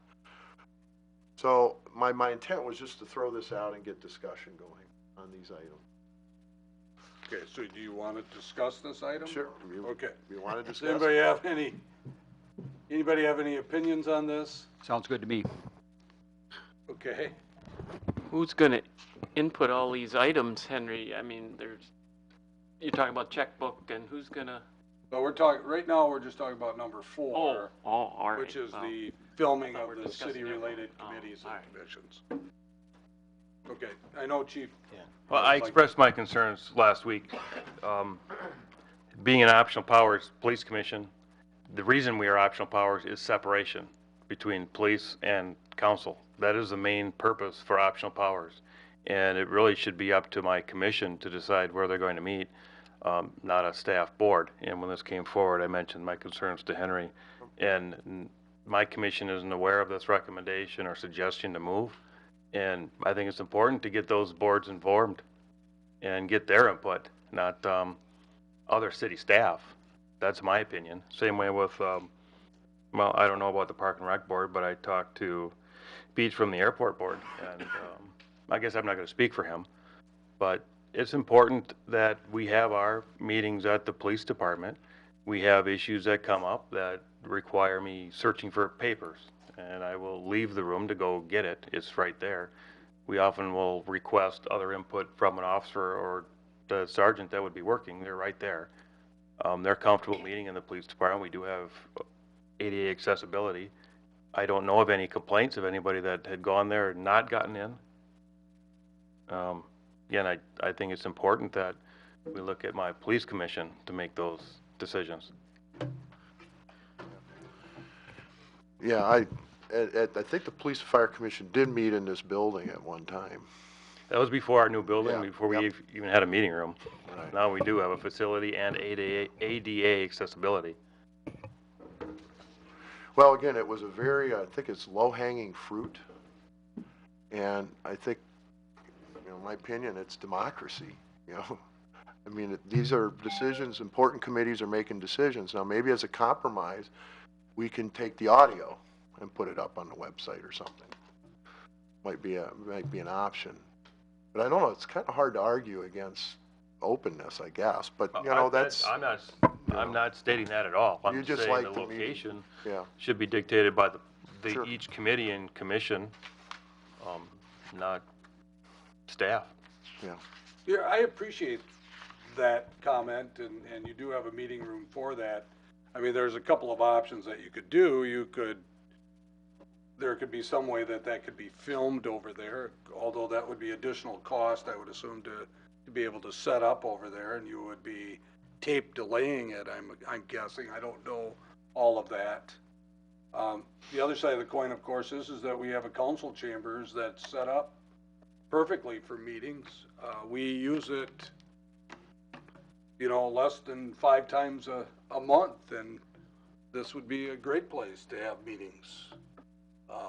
And everything is set up here. The cameras are set up in the spot, the audio and the video is all set up perfectly for that. So I I'm can not see some arguing- advantages to that. I'm not arguing any of those points. I just wish that my members were involved in these conversations and brought in and get their input, and that we're not making that decision on their behalf without their input. Right.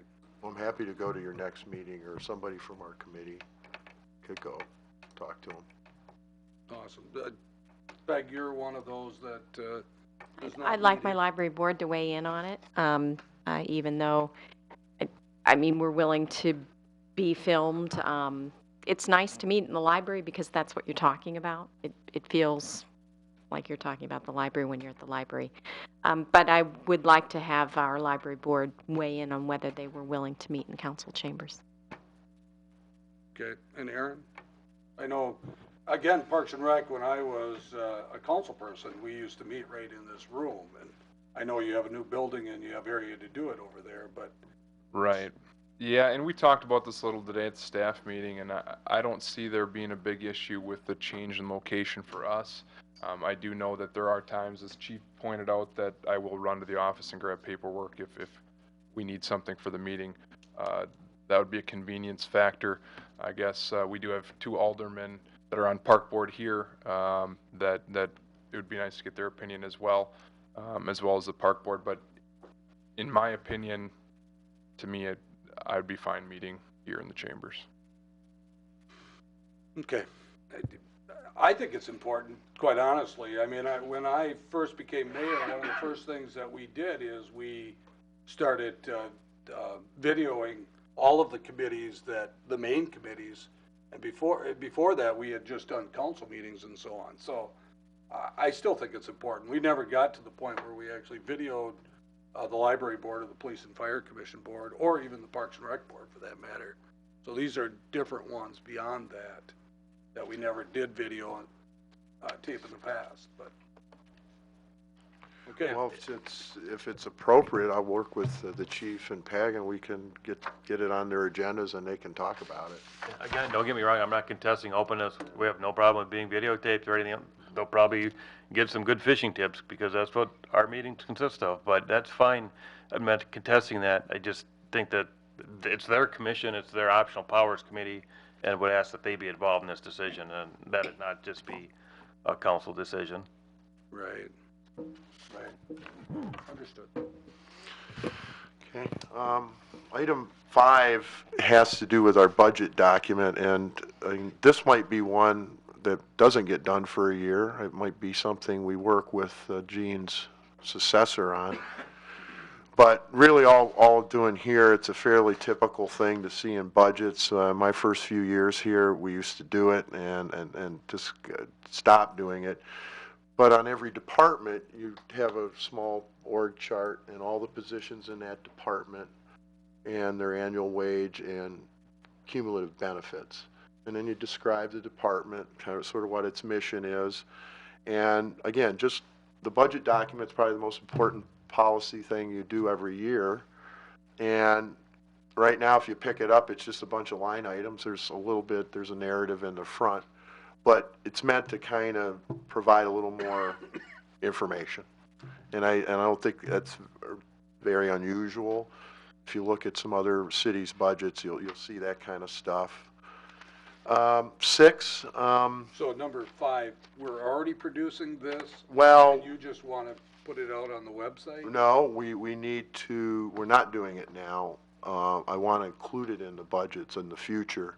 I don't know that it would be to 2015 budget if we do this, because I don't know if Gene's successor's on board yet, or if we'll be ready to do it. But at some point in the future, maybe the 2016 budget, we would move to this. Number 6, the radio. Again, this was an idea that was thrown out to the group of using that as a platform. If you recall, we did put in an application for a short band public access or public radio station, and we got approved. So this might give us an opportunity to really use that to our ability. Now, there is a community group. There's that community group that got awarded a license as well. Is that the proper term, not a license? Construction permit. Construction permit. And you have like 2 years? Year and a half. Year and a half to get up and running. And we're clicking into 6 months already into the time period. So, again, this was something we thought, once we get the survey back, we might be surprised that a lot of people are finding out about city stuff on the radio. I mean, you go by people's cubicles and people are playing DUX, you know. So we thought it might be a platform to help get the word out. And on our website, and I think number 7 would be kind of related to the website. Right now, we don't put all the meeting packets up on the website. The other thing is the search tools aren't the best on our current website. So our hope would be that with the new website, we'll be able to provide people a lot easier ability to get to the documents. Like, you want to see the park and rec plan. Well, you know, if it's not, you know, you just search and you can find it. Now, you know, it's hard to do now. So 7 is kind of related to the website. That's it. Say, Henry, as you put more and more of these things online, is there any concern regarding privacy rights on people that fill out applications? You know, like on bartender applications, they put on driver's license information. Is there something that should go on these forms to inform that this is an open records and subject to disclosure? Is there any liability? As you put more and more things on there, I don't know that the average person would realize that when they fill out a bartender's application that it becomes a public document and is easily seen. Yeah. Would putting that on there as a caveat on all applications be something worthwhile? Yeah. So again, these were all recommendations of our committee, and we can bring it back next month. If you like what you see, let me know, or I can send it out again and send an email to each of you, and maybe you can comment back to me or something. Why don't you, when you decide to bring it back in a format that allows us to vote on the items that you want us to discuss and vote on, and then we'll just move from there. Okay. Yeah, again, my purpose today was just to get it out there, start talking about it. Okay. Thank you. All right, as I promised at our last meeting, I would give the opportunity for council people to discuss the change that we made a year ago, and that was the change from the 4 main committees and a council meeting per month to 2 council meetings, and the 4 committee meetings were then, we no longer use those. We did those within the 2 council meetings that we have. So if there's any council members or staff for that matter that would like to just talk about it, whether they like the idea or don't like the idea, and what they do and what they don't like about it, what they would like to see changed, this is your opportunity to discuss it. Mayor? Yeah, Paul. I never was really thrilled with the idea in the first place for a few reasons. Number one, with committees, you know, say for instance, personnel, you have a focused group of individuals who are looking very closely at these issues and problems and making recommendations and become much more familiar with them than than throwing everything at the entire group in one shot. Now, granted, we have the ability to look at this information, but it's more focused, and a group of people become much more familiar with it than with the system that we have now. The other point is that if a person or member of the community or another alderman wishes to bring a specific issue in the past, they could bring that issue up to the committee chair, and then that chair could put it on the agenda. As it is now, everything goes through you, Mayor Smith, if there's any recommendations. Now, obviously, there's not been a problem with that in the past year, but in the future, if we get a mayor who doesn't particularly like a singular issue, he or she may not want to or not allow that issue to be on the agenda in the future. Those are just a couple of points that I've seen in the last year that made me believe that I really don't support the current system that we have now, and would kind of like to go back to the committee level. Okay. Steve? I kind of agree with Paul. I'd go one step further, that when we told about this new system that it was going to save time, it hasn't saved a bit of time. Matter of fact, the meetings are longer. They aren't saving time at all, in my opinion. I think we're spending more time than what we did before. I disagree.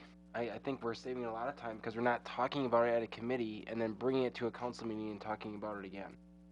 I see the other side of that coin. Mayor, Scott? to John's point, I'm on the side of Paul here. I don't like this setup either. I don't think we talk enough about some of the issues. We don't give them enough due diligence. When it was in the committee, we seem to have more lead time to investigate after the fact. Now, we get our packet from Sandy on Friday.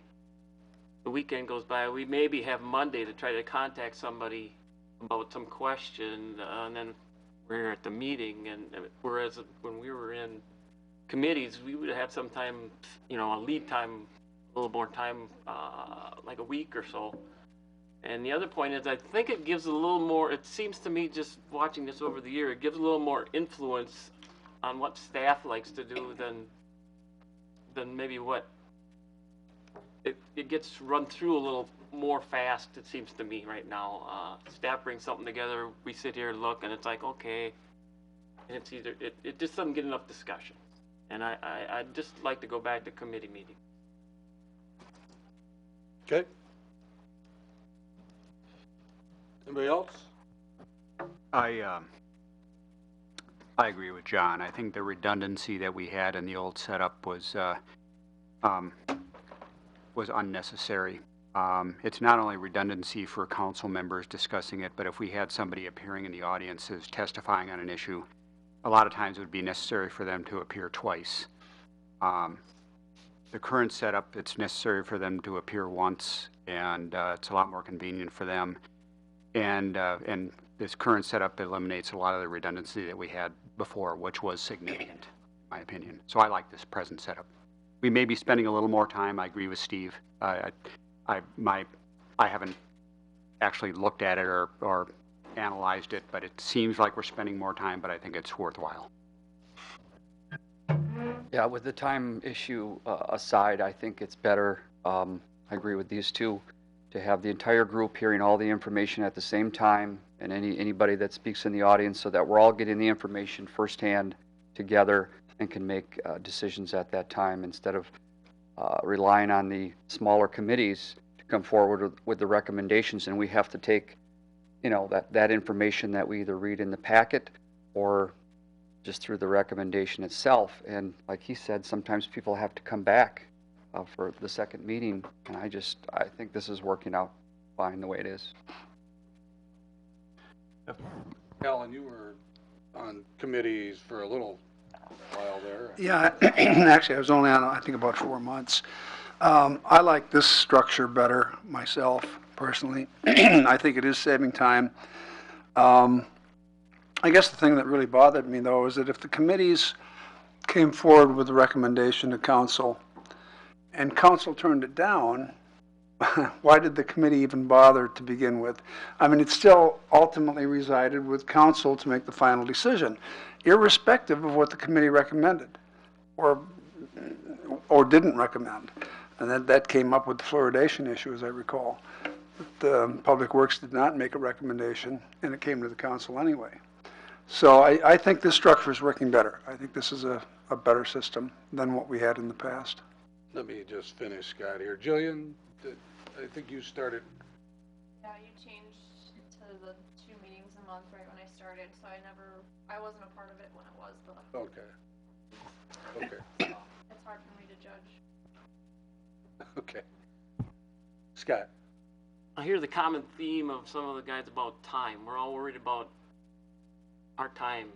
I think we really need to focus on the content. Are we doing due diligence to some of these subjects, or are we even missing some subjects we should be, that got brought up in committee, like Paul said? Once in a while we'll banty something about, and it'll come up from the committee. And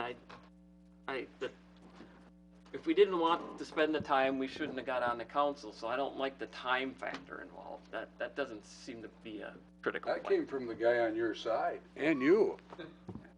It doesn't matter, I still stand by it. The council isn't paid that well anyway, so when you're wasting more hours, you're getting less per hour. There you go. Really, it's time again. We meet apparently twice a month now. This one seems to be a little longer meeting than the previous two I've been at. But if you come in and I think that's still 2 hours. 2 hours is 4 hours, and I'd prefer doing it 2 different nights. Anytime you get a meeting over an hour and a half, it's just rush and people pass things just to get done. There's not real thought or real, not the bad way to say it, but that's kind of the feeling people have. You just push it through or something. And what I've seen is if you have a committee meet and then they come in here and then you rehash the committee meeting and you're having another committee meeting, that would be the redundancy part. We have to redo the whole thing. That I don't like to do. I mean, that does seem to be a waste of time, but you do it. To Scott's point, he's got a good point though. You do have to get everything talked out too. You just can't come in here and naive about what you're reading because you read it in a packet for Don't want to rush through it. a run through. So I'm caught on it as a first timer, but I think the two-way we're doing now is better, I think. Mayor, could I jump in? And I've expressed my concern to the mayor a couple times on this, primarily as it relates to Judiciary Committee. And I think anybody that's on this council that's been on Judiciary realizes that everything that came to Judiciary, we had a conversation about. And we talked about every permit, every application that came through. And I don't think we were at any meeting more than 15 or 20 minutes. And if you observe what's been going on the last year, these permits come through and there's no discussion. The one that came through tonight, there was no discussion. Maybe you're all familiar with exactly what the wording that's on there. But I do miss that discussion when bartender applications come through. We always had a brief discussion. And I think everybody on Judiciary knew exactly what that application was for. Maybe you're all comfortable with everything that you voted on tonight. I do miss that conversation, and I think in these bigger settings, we're missing out on that, and I have expressed my concern to the mayor, specifically as it relates to Judiciary.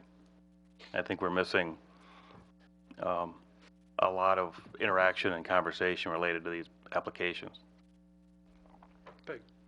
I'd be interested in hearing from John Edelbeck because he pretty much kind of lost his board as a result of these meetings. I'd be interested in hearing how he feels. Everybody lost their board. I mean, finance, no longer a finance. There's no Well, I longer think- personnel. There's Jonette. Judiciary. I think everybody here has expressed the pros and cons pretty succinctly. There are pros and cons. The fluoride issue is the other format we had was a con. I mean, we went through all of this with the committee, and it was a tough issue, and it was an issue that the council or the Board of Public Works spent a lot of time on, which they should have. There were people traveling from Beloit here to maybe not testify, but to give their opinion on it. and it was brought forth to council, and the comments were made, well, I didn't hear any of that. I want to hear it all over again, and we heard it all over again with the council. So that's obviously the con. The pro is that we can have good discussions.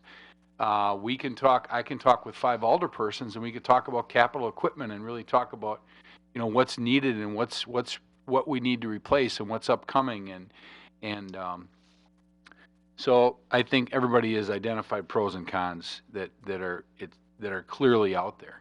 What I will say is that if the council under this format, if there are council persons that don't feel comfortable with taking an action on that evening, you ask to table it. You have that ability to make a motion to table an item, to wait the 2 weeks till the next meeting. Staff might always be happy with that, and we'll let you know if it's a critical issue for whatever purpose it might be. But you always have that ability to buy yourself time, let's say. So from a staff standpoint, it is valuable to us because we have the ability to get action on items twice a month. That's very beneficial. But on the same note, to have 5 alderpersons that I can sit down with and spend an hour and a half and talk just about public works, there's also a huge benefit. And I think Alderman Hagan kind of is what he led off with, that you could focus on that department. So. Well, one of the biggest impetus, though, for us going to these meetings was because of the Public Works and the fluoride issue. Yes. Yes. Because Public Works was not making the decision, and the council had to make the decision anyways. So I guess there, if we modify and go back to a committee situation, there maybe need to be some ground rules. If there's a motion not to bring forth an action item, it doesn't come forth.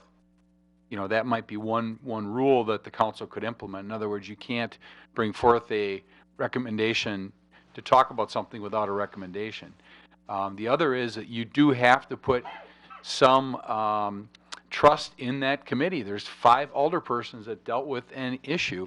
Doesn't mean that the rest of the council doesn't investigate and doesn't show an interest and doesn't educate themselves on the topic, but you have to put some level of trust on that committee and not expect that entire issue gets rehashed.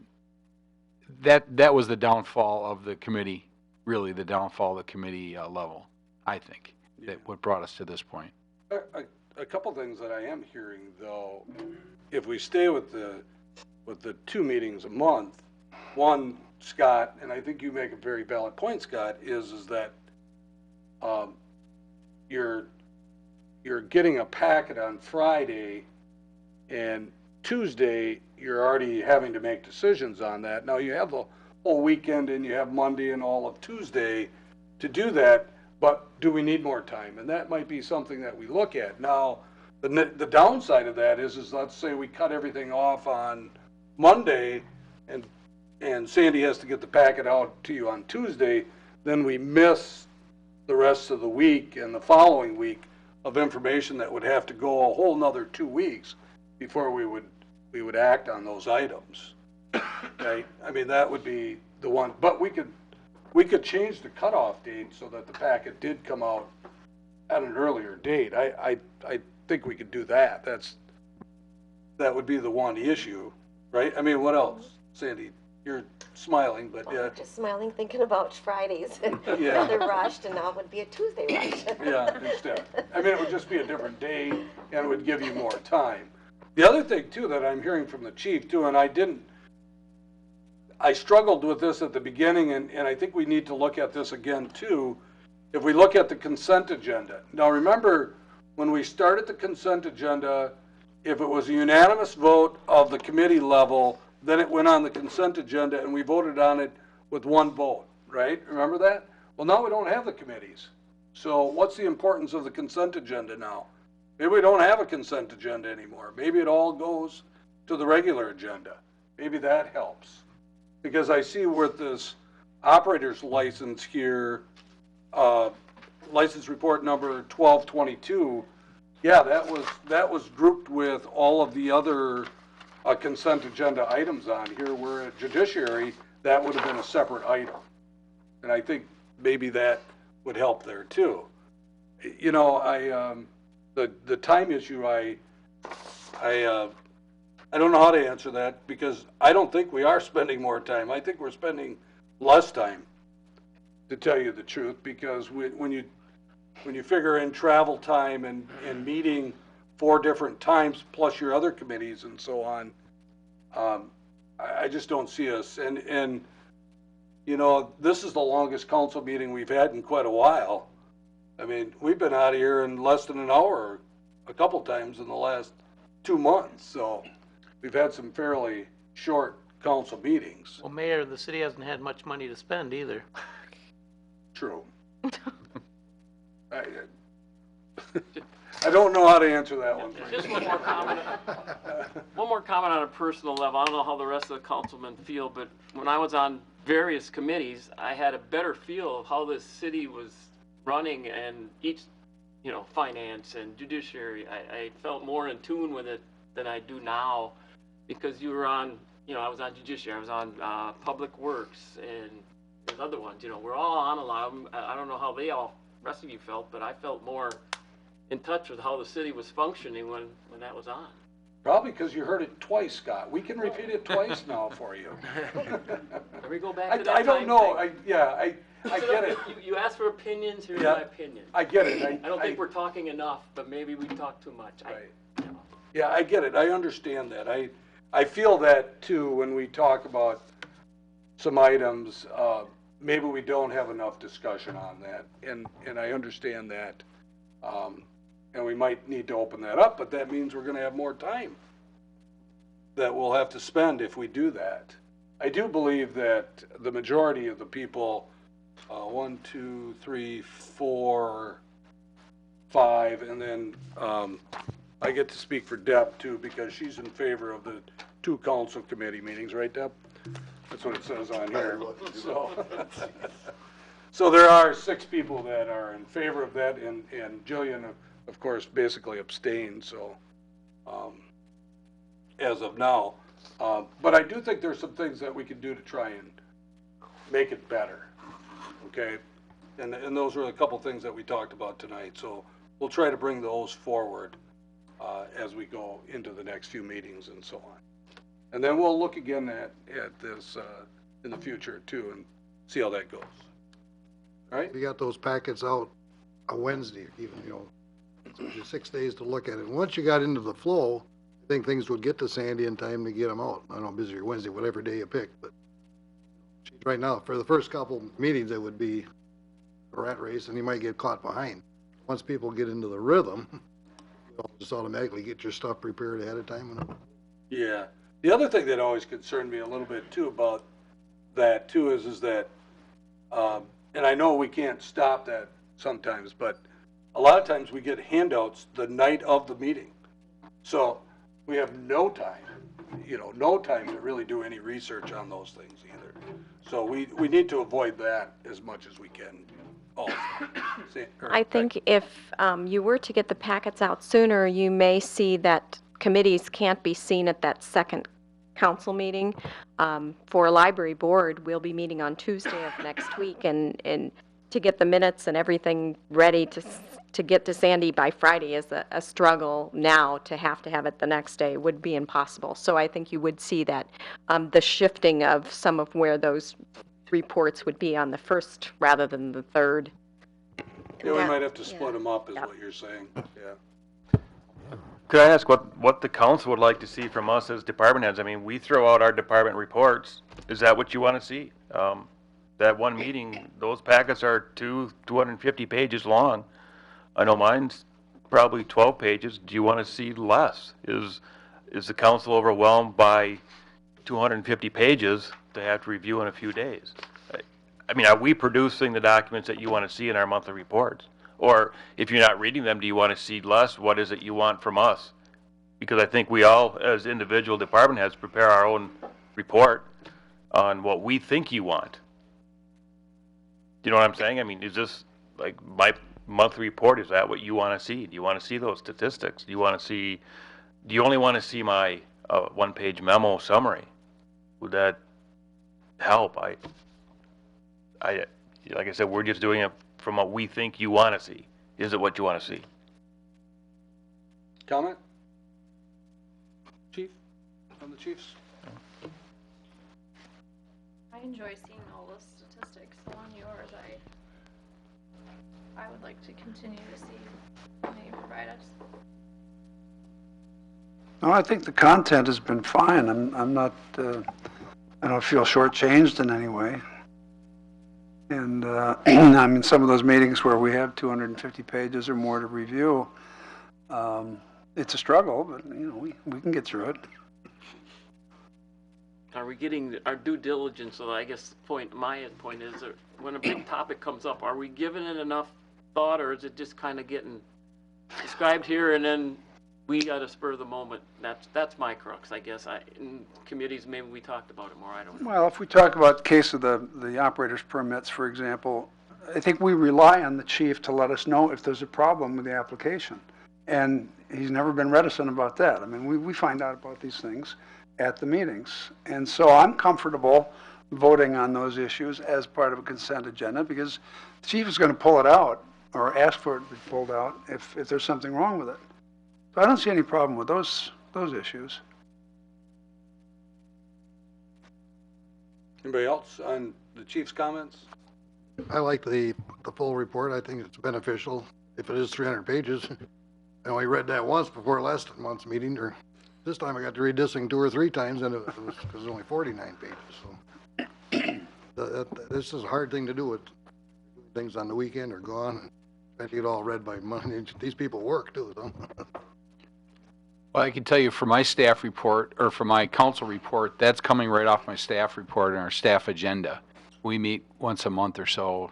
So I'm taking actual items and lists of projects and things that we're working on and discuss at a staff level and modifying a little bit, but that's what's going to council. So it's current topics, and it's easy for me because I can, you know, change that and get that to you. So if you have questions on those items, it's obviously we can answer those. There's a couple things, as long as we're on the topic of the packet. It would be really helpful if the page numbers that were on the that are in our packet were actually transferred in some manner to some of the bullet points on the agenda, the original agenda, so that if we're looking at something, we can say, oh, that's on page such and such. The other thing that has always been difficult is switching back and forth. For sometimes the pages are one way and we gotta rotate the page, and you know, it'd be really helpful, even if it was a little more compact, to have everything the same orientation.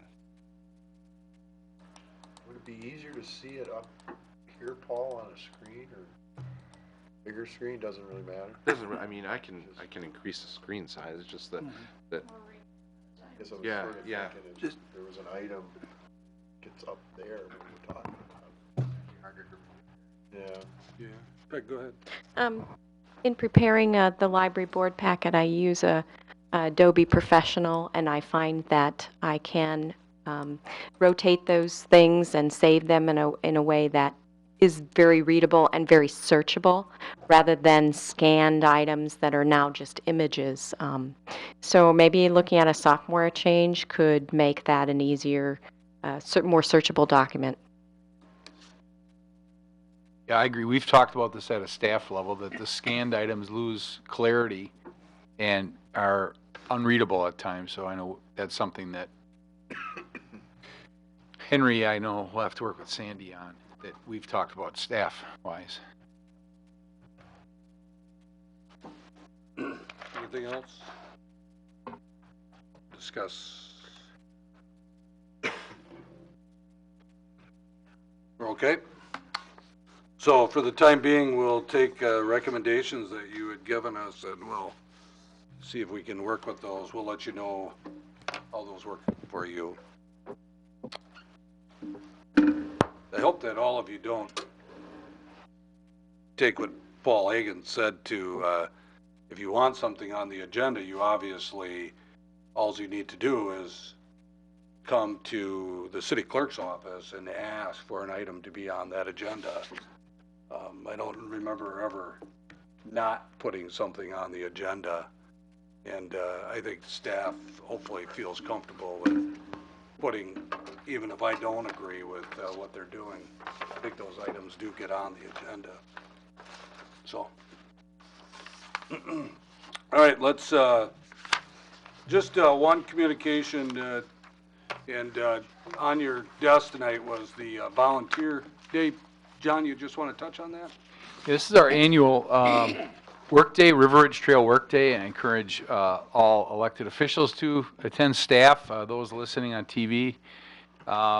It's a great workday we have. We'll work 3 hours. We'll haul wood chips. We're working on the north loop of Swan Park. Those that are familiar with Swan would be the area behind the well that's out there. We will meet at the pavilion at 9 o'clock. Bring work gloves, drinking water, and bring a friend. And we'll there's wheelbarrows and pitchforks in that we have available. We'll pick those up, hike up to the north end. We'll have wood chips up there. We have we'll probably have some gators hauling some chips as well. And we've got one adjacent property owner that will be bringing, he said he'd be bringing a tractor to help us load quicker. And we'll have lunch afterwards. And Thrivent has supported this effort now for a number of years, and we'll be getting donation money from Thrivent. So we'll have a lunch at noon, and then we're done shortly after that. So weather looks good. It really helps a lot. This is really one of the main ways that we get maintenance on our trail, River Ridge Trail, and we focus this effort annually in Swan Park, and we move around throughout the path out there. So we could really use your help. So appreciate it. Great, thanks, John. And just on a sadder note, everybody, you probably all heard that Bill Parker passed away last week. Bill was a city council member and council president for many, many years, and a very, very valuable asset to the city of Waupaca. For 20 years he was on council, and we certainly will miss him in our community. So keep his family in your prayers. With that, then we would need a motion to adjourn. So moved. Second. Motion by Lockwood, second by Hackett, that we adjourn till our next meeting, which is May 20th, 2014 at 6 p.m., subject to call. All in favor signify by saying aye.